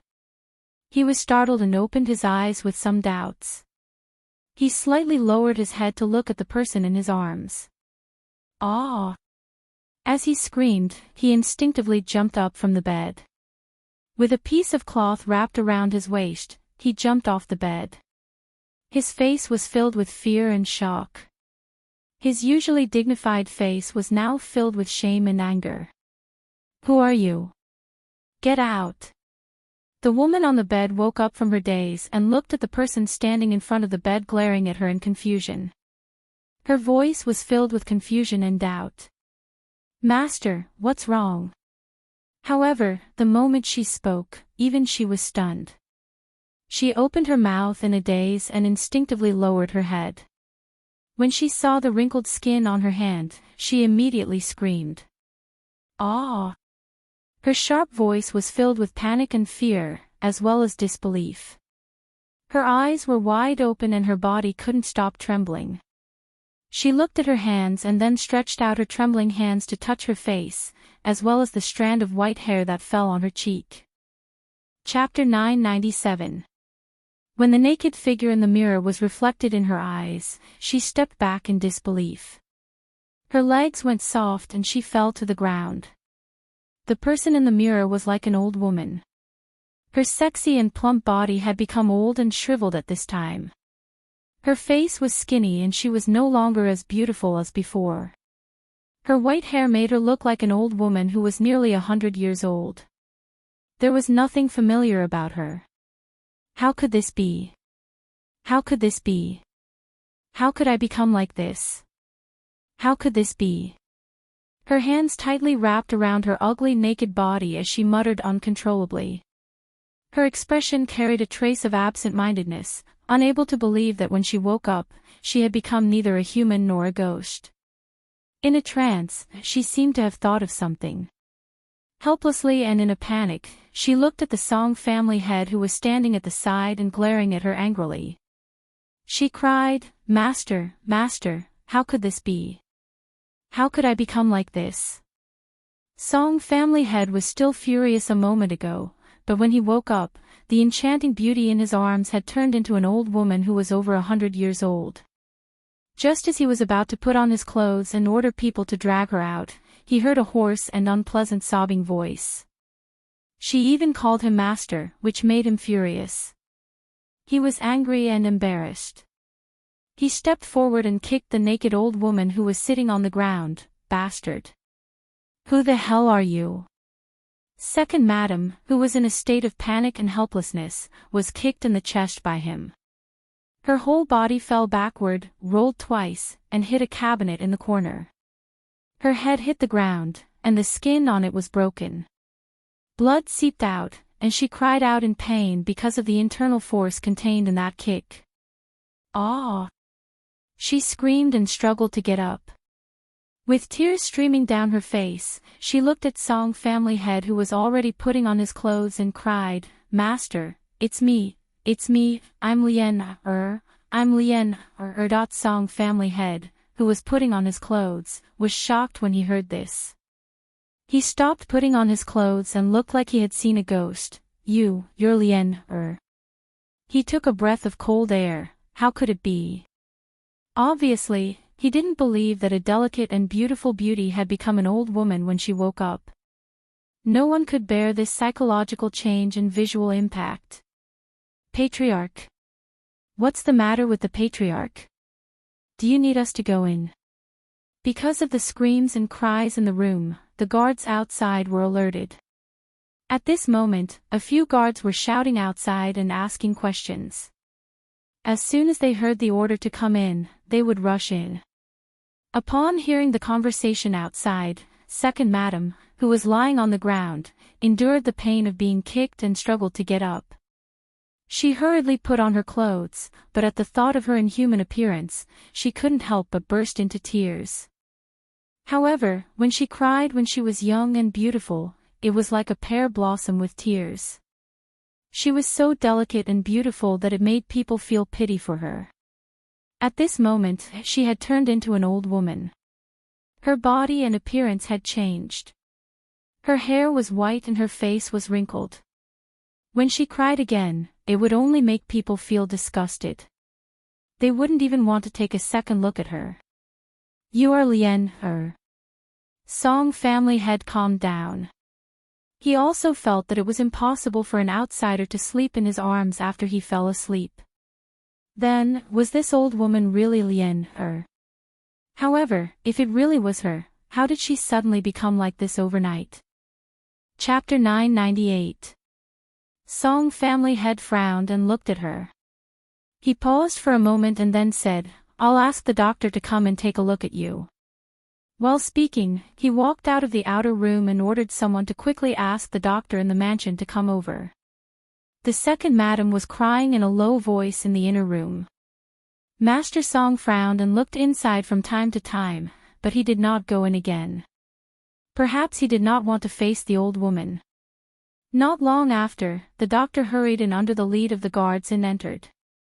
Under the master's instructions, he came to the inner room to diagnose the second madam. However, after seeing the second madam's condition, the doctor was surprised and shocked. "How is it?" Master Song asked in a deep voice and looked at the doctor in the mansion. "Master, I've never seen or heard of the second madam's situation." The old man's face was full of surprise. He sighed and said, "I've only heard of people whose hair turned white overnight, but I've never heard of people who aged overnight. I've checked Madam's pulse and checked her body, but I couldn't find anything wrong. This old man is really helpless in this case of aging overnight. I don't know how to treat it." Hearing this, the crying sound came out again. However, this time, Song family had only felt irritated when he heard it. "Mother! Mother!" Outside, a worried voice came. It was the third young master of the Song family, the youngest son of the second madam. Because the guard went to find the doctor in the mansion, and he was also in the western courtyard, he heard that there seemed to be something wrong here. The crying came out early in the morning, so he hurried over. He ran in quickly. As soon as he entered, he saw his father was also there. He could not help but slow down and salute in a regular way. "Father! Why are you here?" Master Song looked at his youngest son and calmed down. "I heard from the servant that there was crying early in the morning, so I came to have a look." He looked at his father, who was sitting steadily, and asked carefully, "Father, what's wrong with my mother?" Hearing this, Song family head frowned, sighed, stood up, and said to him, "You go and have a look." As soon as his voice fell, he didn't comfort the people inside, but strode out. Seeing this, the crying sound came again. When third young master saw this, he couldn't help but be startled. He stopped the doctor who was about to leave and asked, "What happened to my mother?" The doctor stopped in his tracks and glanced at him before saying, "Third young master, second madam has contracted the disease of aging and turned into an old woman overnight. You should go in and take a look." As he spoke, he shook his head and walked out. The third young master's eyes widened in astonishment when he heard his words. Aging disease. What was that? He strode inside and saw his mother curled up in bed with the quilt. He couldn't help but go forward. "Mother. What's wrong with you? What's going on? Let me have a look." As he spoke, he pulled down her blanket with one hand, but when the person under the blanket was revealed, it gave him a fright. "Ah!" he exclaimed and instinctively took a few steps back. His heart was thumping wildly and he looked at the person on the bed in disbelief with a frightened expression. That was his mother. How could this be? Chapter 999. Seeing this scene and hearing her words, third young master was also at a loss. I had someone send a message to second brother yesterday. He should be home today. Second brother has always had a lot of ideas. He must have a way. Here, he was comforting his mother in the room. Seeing this sudden change, he didn't know how to deal with it. Originally, he had asked someone to bring his brother back because he had suffered outside. He hoped that his brother could help him think of a way to vent his anger. He didn't expect that he would be beaten up yesterday, and today, something like this would happen to his mother. The sound of crying continued in the west courtyard, and the atmosphere was gloomy. In another place, in another family in the same city, Song Ming's mother's family, his grandfather, and the others received the information from the black market. When they saw the information, they were all furious and called people to go to the Song family. Song Ming's mother's family was also a big family in the city. Although their foundation couldn't compare to the Song family, who had the support of other families in the 8 great empires, their power and status in the city weren't low. Otherwise, the second madam wouldn't have been unable to become the official wife for more than 10 years, and her son could only be born of a concubine. Now that they knew the inside story of that year, they were extremely furious. Full of anger, they brought people to the Song family's mansion. Because they were from the eldest young master Song Ming's mother's family and were relatives of the Song family, even if they brought people with them in anger, the gatekeepers couldn't stop them. "Where's that woman? Drag her out." The old man in the lead was Song Ming's mother's father, who was also his grandfather, the Lu family's great master. Ever since he abdicated, it had been a long time since he was this angry. Almost as soon as they entered the Song family's mansion, Song Ming's servant quickly ran to the south courtyard to tell the eldest young master, who was grounded. At the same time, the Song family's housekeeper and some other people saw that the situation wasn't good and quickly went to inform the master, great master, and the elders. After all, even the great master of the Lu family had come out. It was obvious that the situation wasn't good. However, in the end, the eldest young master didn't cause any trouble that was too excessive. Why did they come in anger? They even looked like they wanted to kill someone. What was the reason? "Go to the west courtyard and bring that woman here." The Lu family patriarch sat in the front hall, giving orders to his son, the Lu family patriarch, 2 nascent soul cultivators, and 4 family elders. After hearing the news, Song family head hurried over and saw his father-in-law and brother-in-law sitting in the hall angrily. Even the elders of the Lu family had come. Song family head couldn't help but be a little surprised. He hurried over and bowed to the Lu family's old man, his father-in-law. "Father-in-law, what's going on?" he asked, his face full of confusion. Bang! Elder Lu's face was gloomy. He slammed his hand on the table and stared at him with sharp eyes in anger. "You raised a good woman." Song family head was startled by the heavy slap on the table. Before he could recover, he heard his father's words. He felt even more strange and asked, "What does father-in-law mean by this? Did something happen? What is it? Don't you know what's happened?" "That's right, if it wasn't for someone sending the information to us, I wouldn't know what happened more than 10 years ago." Chapter 1000. "Grandpa, Uncle, why are you here?" At this moment, Song Ming's surprised voice came from outside. He ignored the anger of the people in the hall and walked forward. He just happened to see his grandfather throw something at his father, so he went forward and took out a piece of paper to have a look. With this look, his originally somewhat lazy expression suddenly sank, and his usual ruffian look also disappeared from his face. He picked up the other papers and looked at them, one by one. The more he looked, the darker his face became, and the more murderous his body became. In the end, he even took a piece of information that his father picked up from the ground and looked at it. After reading the information, he threw it on the table, turned around, and strode out without saying a word. Seeing that, Patriarch Song was stunned and couldn't help but call out, "Ming, where are you going?" However, Song Ming didn't answer him. Instead, he disappeared in front of him in a few moments. Seeing this, Patriarch Song lowered his head and looked at the information. At first, he didn't think much of it, but who knew that the things recorded on it made his heart tremble and he was in disbelief. How is this possible? This is impossible. Impossible. It's so accurate that the time and date are recorded. How is it impossible? How many people's handprints are in here? You say it's impossible. Do you think this thing can be forged? Do you think that today, who would still make things difficult for that delicate woman of yours? Patriarch Song opened his mouth and looked at the information in his hand. He only felt a little confused and couldn't believe the things recorded on the information in front of him. Could those things be true? How could it be? What happened? Why did I hear that old man Lou is here? Patriarch Song and a few elders also came to the hall. Because Patriarch Song and Patriarch Lou had been friends for many years, their relationship was very good. After becoming in-laws, their relationship was even better.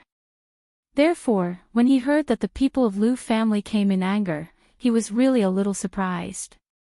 The old ancestor of the Song clan walked in with a few elders. Not long after he sat down, he ordered people to pick up the scattered documents and handed them to the old ancestor. Looking at the records, the old ancestor of the Song clan released his aura, which was filled with terrifying killing intent and anger. He took a breath and looked at Patriarch Lou, saying, "You don't have to worry. If this is true, I will definitely give your Lou family an explanation." As soon as he finished speaking, the panicked voice of the steward came from outside. "Not good, not good. First young master went to the west courtyard with a sword to kill second madam. He's fighting with third young master." When everyone in the hall heard this, they rushed out one by one and rushed to the west courtyard. At the same time, Feng Zhou, Duan Yi, and Ning Lang were drinking tea at a tea stall in the alley outside the Song clan as they listened to the commotion within the clan. Even though there was still some distance between them, with their cultivation, they could still vaguely hear it if they listened carefully. Therefore, it could be said that even though they were sitting there, the sounds coming from inside still faintly reached their ears. "Didn't you say you were going to go in? Are you going to drink tea here?" Duan Yi glanced at Feng Zhou and didn't know what he wanted to do. Chapter 1001. At this time, the west courtyard of the Song mansion was in a mess. Song Ming rushed into the courtyard of the second madam of the west courtyard with a long sword in his hand. However, before he could get close to the inner room, he was stopped by his half-brother. He had never had a good impression of this half-brother of his, because their existence was only telling him, reminding him of how his father had betrayed his mother. "Come out. Bai Lian. Come out." Song Ming waved away the people who stopped him and shouted, "Third brother, you'd better get out of the way. Otherwise, don't blame my sword for being blind. Big brother, what are you doing?" He was no match for Song Ming. With a wave of his hand, he was sent flying. However, he felt that even if Song Ming did not like him, he would not kill him because there was no brotherhood between them, because the blood of the same father flowed in their veins. However, he underestimated Song Ming's fierceness in his rage.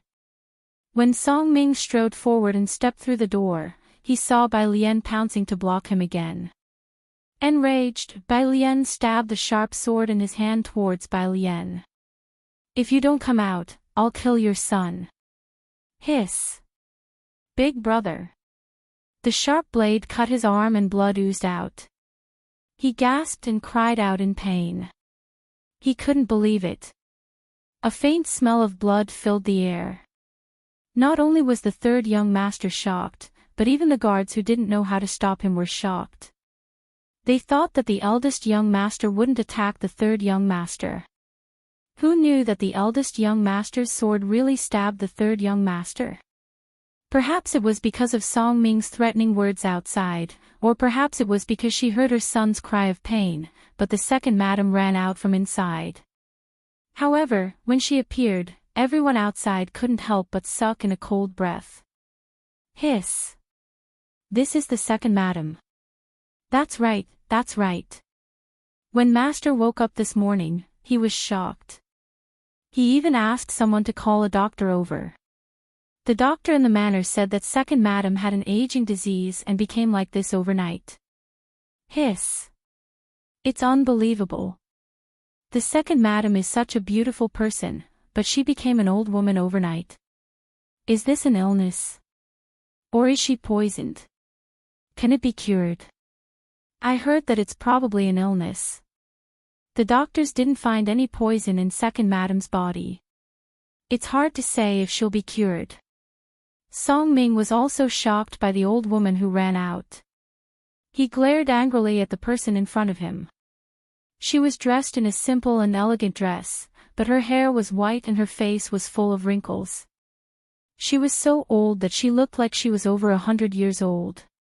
If he hadn't heard the whispers and discussions of the guards behind him, he wouldn't have believed that the person in front of him was actually that woman, Bai Lian. Bai Lian. You have viciously poisoned my mother. This is what the heavens can't stand and want to punish you. Ha ha ha ha. In just one night, you've turned into something that doesn't look like a human or a ghost. Bai Lian, do you think the old man still wants you? Ha ha ha ha.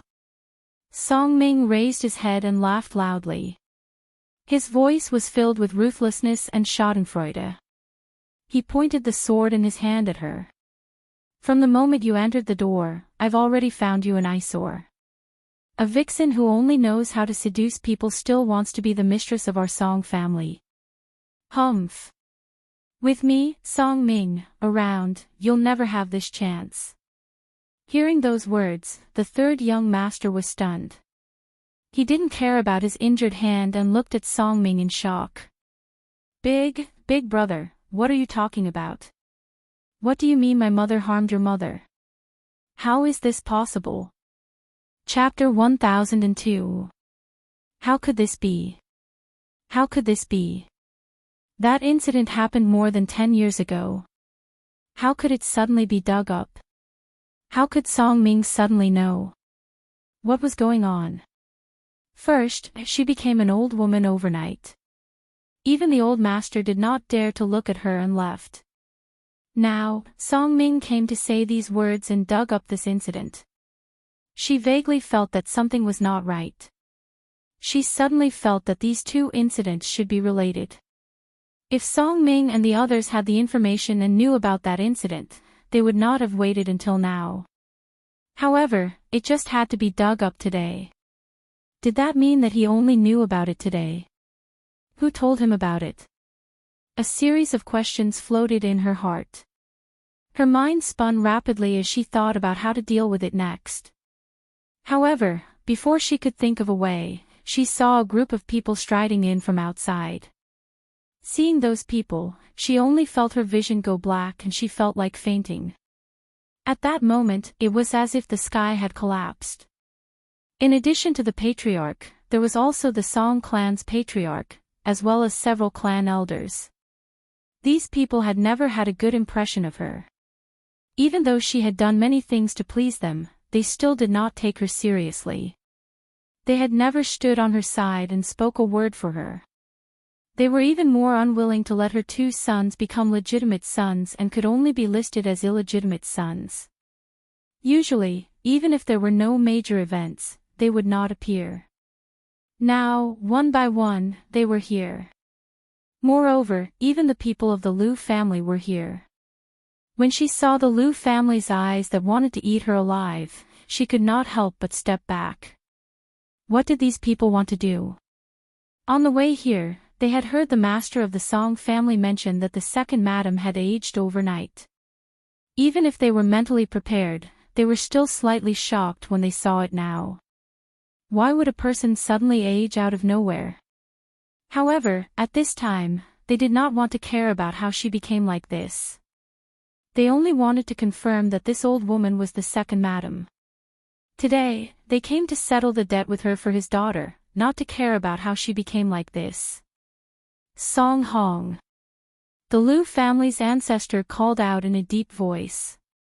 His eyes were filled with killing intent as he glanced at the second madam. He then looked at the Song family's head and called out his name. He asked, "What kind of explanation do you plan to give us for this woman?" Song clan leader hesitated and said, "Father-in-law, please give me some time. I will definitely give the Liu clan a satisfactory explanation. After all, she was the mother of his other two sons. Could he really kill her just like that? We'll wait here and watch. If you want to stall for time, we don't mind taking her life ourselves," the Liu family's patriarch said in a gloomy voice. In an instant, he attacked. A gust of wind surged from his palm. In the next moment, as he raised his hand, the second madam, who was hiding behind him, was ruthlessly thrown out without being able to resist. "Ah! Mother!" A blood-curdling scream rang out, along with the third young master's worried and alarmed cries. He quickly went forward to help her up. He was very angry in his heart. "Why did you treat my mother like this? You want to kill my mother without any evidence. I won't allow it." He stood protectively by her side and glared at the Liu family. Chapter 1003. The evidence is here. How do you want to interrogate her? The Liu family's patriarch snorted. "Don't even think about protecting this woman. We can let her 2 sons go because they have the blood of your Song family. But if this woman doesn't die today, my Liu family will not let this go." "No, where did this evidence come from? Is it reliable? How did this evidence appear now? Didn't we investigate it before?" Song family head asked, his heart full of doubts. If Bai Lian was still that delicate and soft beauty, he would not leave her alone and watch her suffer there, helplessly hiding in a corner. Song family head's heart was full of pity for her, as well as his many years of affection for her. But the current her had white hair and a face full of wrinkles. She was like an old woman without the slightest bit of beauty. Even if there was some reluctance in his heart, at this moment, he couldn't feel any pity for such an old woman. However, he was puzzled. Where did the evidence in the Liu family's hands come from? The evidence was so detailed that it shocked them. Everything she had done was not left out. Among them, there were some that he knew, and some that he did not know. But where did this evidence come from? Who would send this evidence to the Liu family at this time? Where could it come from? "Woman, you must have offended some big shot. Otherwise, how could they have so easily produced the evidence that even our 2 families couldn't find?" As the Liu family patriarch spoke, he stared at the bewildered woman. The more he thought about it, the more likely it was that it was true. Almost at the same time that the Liu family's patriarch said this, everyone in the Song family also thought of this. They could tell at a glance whether the evidence was fake or not. And those things, even their Song family and Liu family could not find out. How could someone else have it so easily? This Bai Lian must have offended some big shot. Otherwise, the other party would not have pushed all the things about her to the stage. Moreover, this evidence was not sent to the Song family, but to the Liu family. Only the Liu family would mercilessly kill Bai Lian after knowing these things. None of the people present were fools. In an instant, everyone thought of this point. While they were shocked, they were even more horrified. Who was that person? How could he have such great magical power? If they became enemies with such a person, the consequences would be too terrible. No, I didn't. Bai Lian shook her head and cried. Suddenly, she seemed to have thought of something. She was so shocked that she couldn't say anything else. Her body was trembling and her eyes were wide open in disbelief. Was it those 3 people? Those 3 youths? Over the years, even if she had some small tricks, they were only internal and not external. She rarely made enemies with people outside. Only after hearing her sons crying yesterday did she send people to deal with the 3 people. She poisoned them and let them die silently. Today, due to the sudden change in her appearance when she woke up early in the morning, her mind was in a mess and she was unable to calm down. Now, the people of the Liu clan came to her door with evidence to kill her. After their reminder, she remembered that the 2 Jindan cultivators she sent out last night had yet to return. Chapter 1004. She muttered in disbelief. Her expression showed a trace of absent-mindedness and fear. Seeing this scene, how could the crowd not know that she had really offended some big shot outside?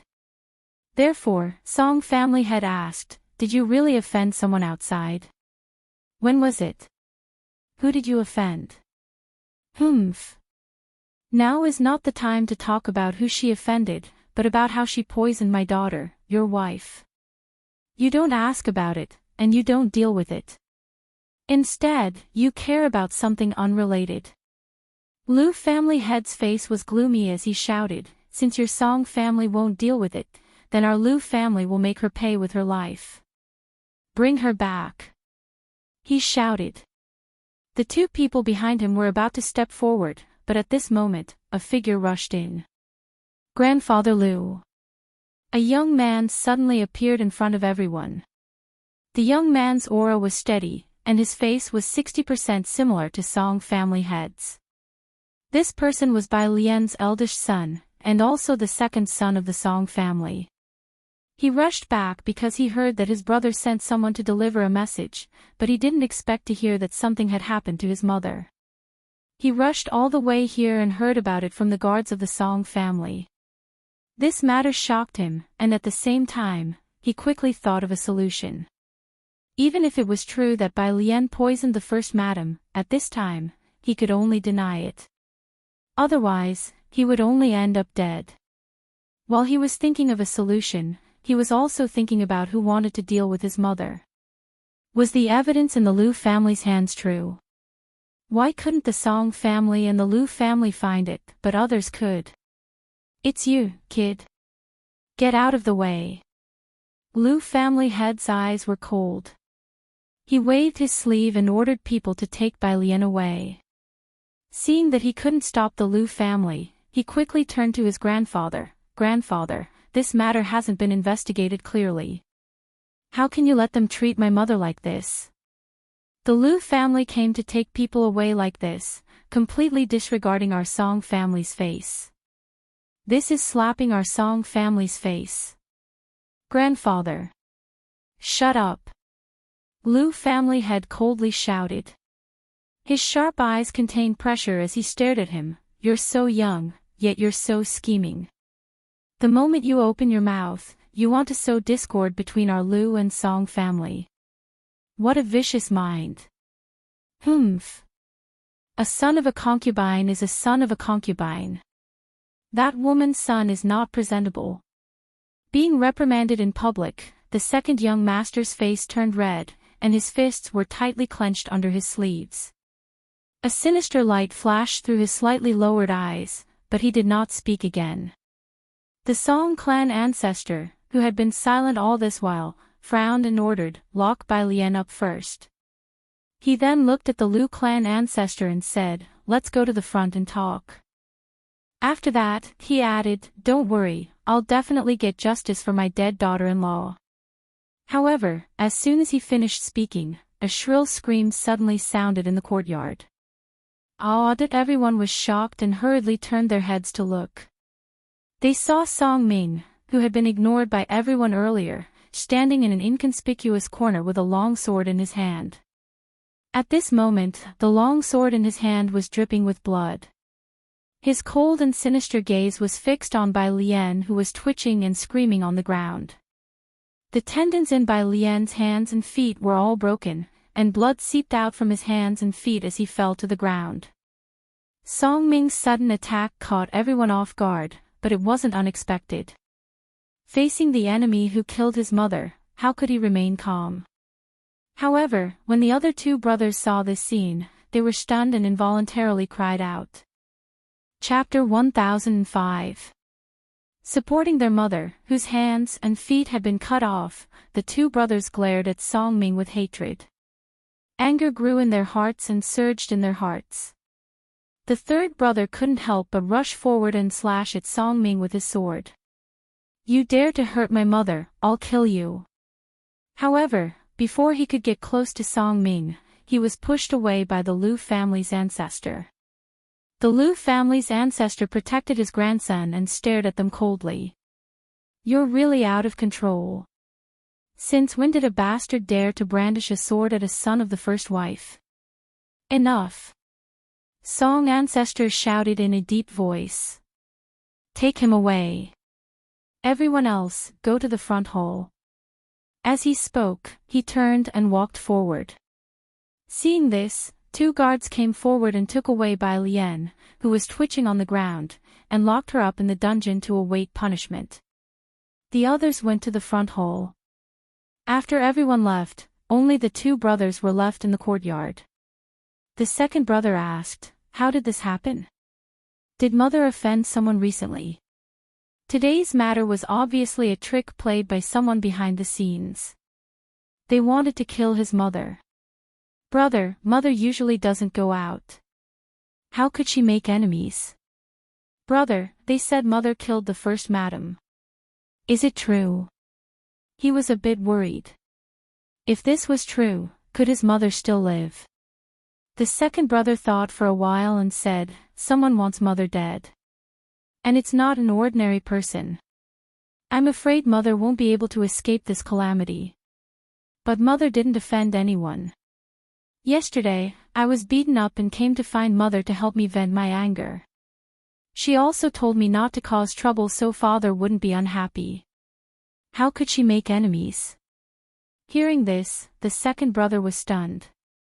He hurriedly grabbed his shoulder and asked anxiously, "You told me to come back yesterday and said you were bullied. Did you go find mother before that?" "And I told father. Father told me not to cause trouble, so I told mother. But she didn't help me." Second brother's thoughts ran deeper than his. When he heard these words and thought of the various unforeseen events today, he had already faintly guessed something. Thinking about it, third brother must have offended someone with an extraordinary status. Otherwise, how could he have gotten into such a disaster for no reason? "Let us go into the anteroom, and you will tell me about it as we go." He drew him into the anteroom, and made him explain the events of the day. After listening to his words, second brother faintly guessed that their mother had asked third brother to bear with it, but she must have secretly sent someone to teach those three people a lesson. Otherwise, it was impossible for such a thing to happen today. However, speaking of these three people, he vaguely remembered that when he came back earlier, he saw the three people that old third had described drinking tea at a tea stall not far from home, in the front hall. After a discussion between Song and Lu, the Song family decided to execute Bai Lian, because the evidence was real and could not be refuted. The truth was in front of them, and no one could protect her or save her. "All right, as long as she's dead, I'll let this matter go." He patted Song Ming beside him and said, "Ming, once that vicious woman dies, I will accompany you to pay respects to your mother." Song Ming nodded. He pursed his lips and did not speak. He only found out that his mother was killed after so many years. If he had known earlier, perhaps his mother would not have been killed when he was 5 years old. Chapter 1006. When the people in the hall heard this, they were slightly surprised and looked at the two people who ran in. In fact, it was not true that Bai Lian was harmed. This was because Bai Lian had indeed done those things. It was just that she had been exposed. To the Lu family and Song Ming, they had to be grateful to the person who exposed her. Otherwise, they might continue to believe that the daughter of the Lu family, Song Ming's mother, had really died of illness back then. Bai Lian had to pay the price for what she did, and this would be her life. No matter who said it, no matter what, the Lu family would not let a person who killed their daughter live to see the sun tomorrow. However, they were really curious. Who could it be that they couldn't find out the information? Was there such a great ability? After receiving his father's signal, Patriarch Song coughed and asked, "What are you talking about? What do you mean by knowing who harmed your mother? What's going on?" "Father, I was beaten yesterday." "I told you, but you only cared about Big Brother's matter. You didn't even ask me a word.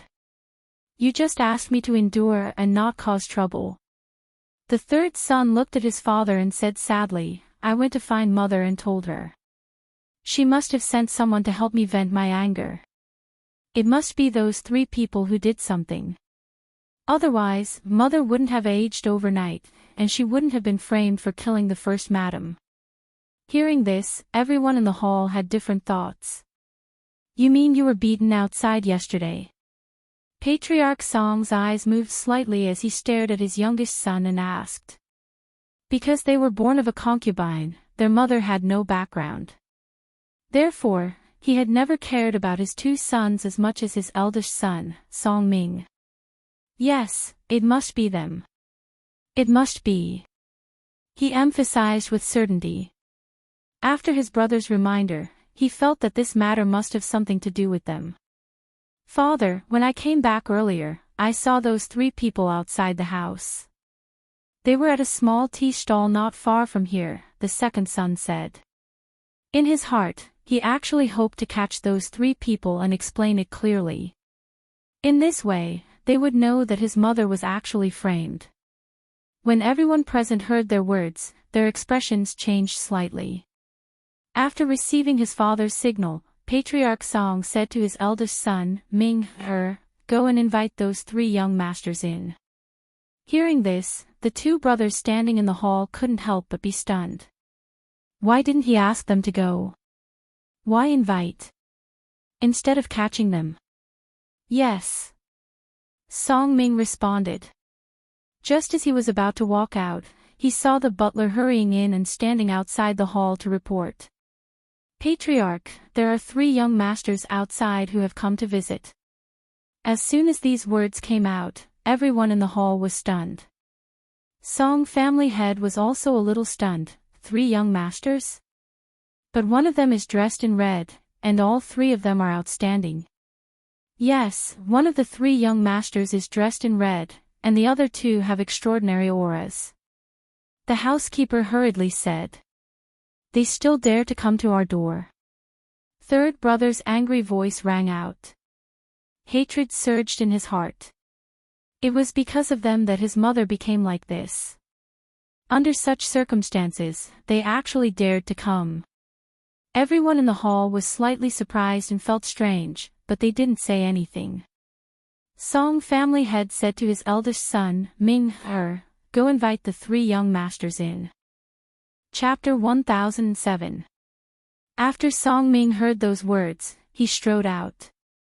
No matter who these three people were, since they helped him find his mother's murderer, they were Song Ming's benefactors. As for the other two brothers, after hearing their father's words, they could only grit their teeth and retreat to the side, not daring to say anything more.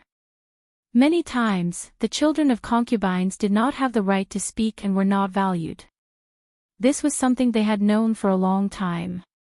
When Song Ming came outside and saw the three people, he could not help but be startled. He looked at them with a strange expression. It's you guys. That day, when he was gambling in the alley, he saw the three of them standing in the crowd. He did not expect to see them again, and it was them who came to visit. Of course it's us. Ning Lang grinned and strode inside. Song Ming, is your house lively? Hearing this, Song Ming's expression changed slightly and he asked, did you guys give the information in my grandfather's hands? Ah. What information? Ning Lang was slightly startled and turned to look at Fingzhou. What information did you give them? What's the use of it? At the side, Duan Yi also looked at Fingzhou. Fingzhou only told them that they did not need to interfere and that he would take care of it himself. Hence, when they came out early this morning and drank a few cups of tea at a tea stall outside, he said that he wanted to see Song Ming. As for what he did, they had no idea. Aren't you going to invite us in for a cup of tea? Or do you plan to just stand here and chat? Fengzhou glanced at Song Ming and said. Hearing this, Song Ming turned slightly. Please, my grandfather and the others are waiting for you inside. Fengzhou strode in with Duan Yi and Ning Lang by his side. The group walked in. The people who were waiting in the hall saw Song Ming come in with three youths. The youth in the lead was dressed in red. His face was handsome and unrestrained, and his aura was incomparably noble. When their gazes fell on the youth in red, they almost did not look away. The heads of the Liu family and the Song family, as well as the four elders, looked at the handsome face of the youth in red with astonishment in their eyes. They, who were originally sitting, could not help but stand up and personally went forward to welcome him. You are. Young Master Feng. The Song family patriarch looked at the red-clothed youth in shock and surprise. It could be said that the ghost doctor's portrait was in the hands of almost every family. They had originally thought that they would not see the ghost doctor here, but the youth in front of them looked exactly the same as the portrait, and was dressed in red. Who else could it be but the ghost doctor? Seeing their patriarchs and patriarchs lose their composure like this, the patriarchs of the two clans couldn't help but be surprised. Their gazes fell on the red-clothed youth as they sized him up. They saw that besides his noble bearing and handsome appearance, there wasn't anything else about him that could make them so shocked and pleasantly surprised. However, young Master Feng. What young Master Feng? Could it be that the patriarch and the others knew this young man? Duan Yi and Ning Lang were already aware of Fengzhou's identity as the ghost doctor.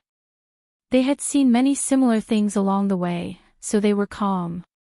The two of them stood quietly beside Fengzhou. Even the neglected pet, Tun Yun, was squatting beside Fengzhou, looking at everyone in the hall with narrowed eyes. I hope that Patriarch Song will forgive me for taking the liberty to come and disturb you.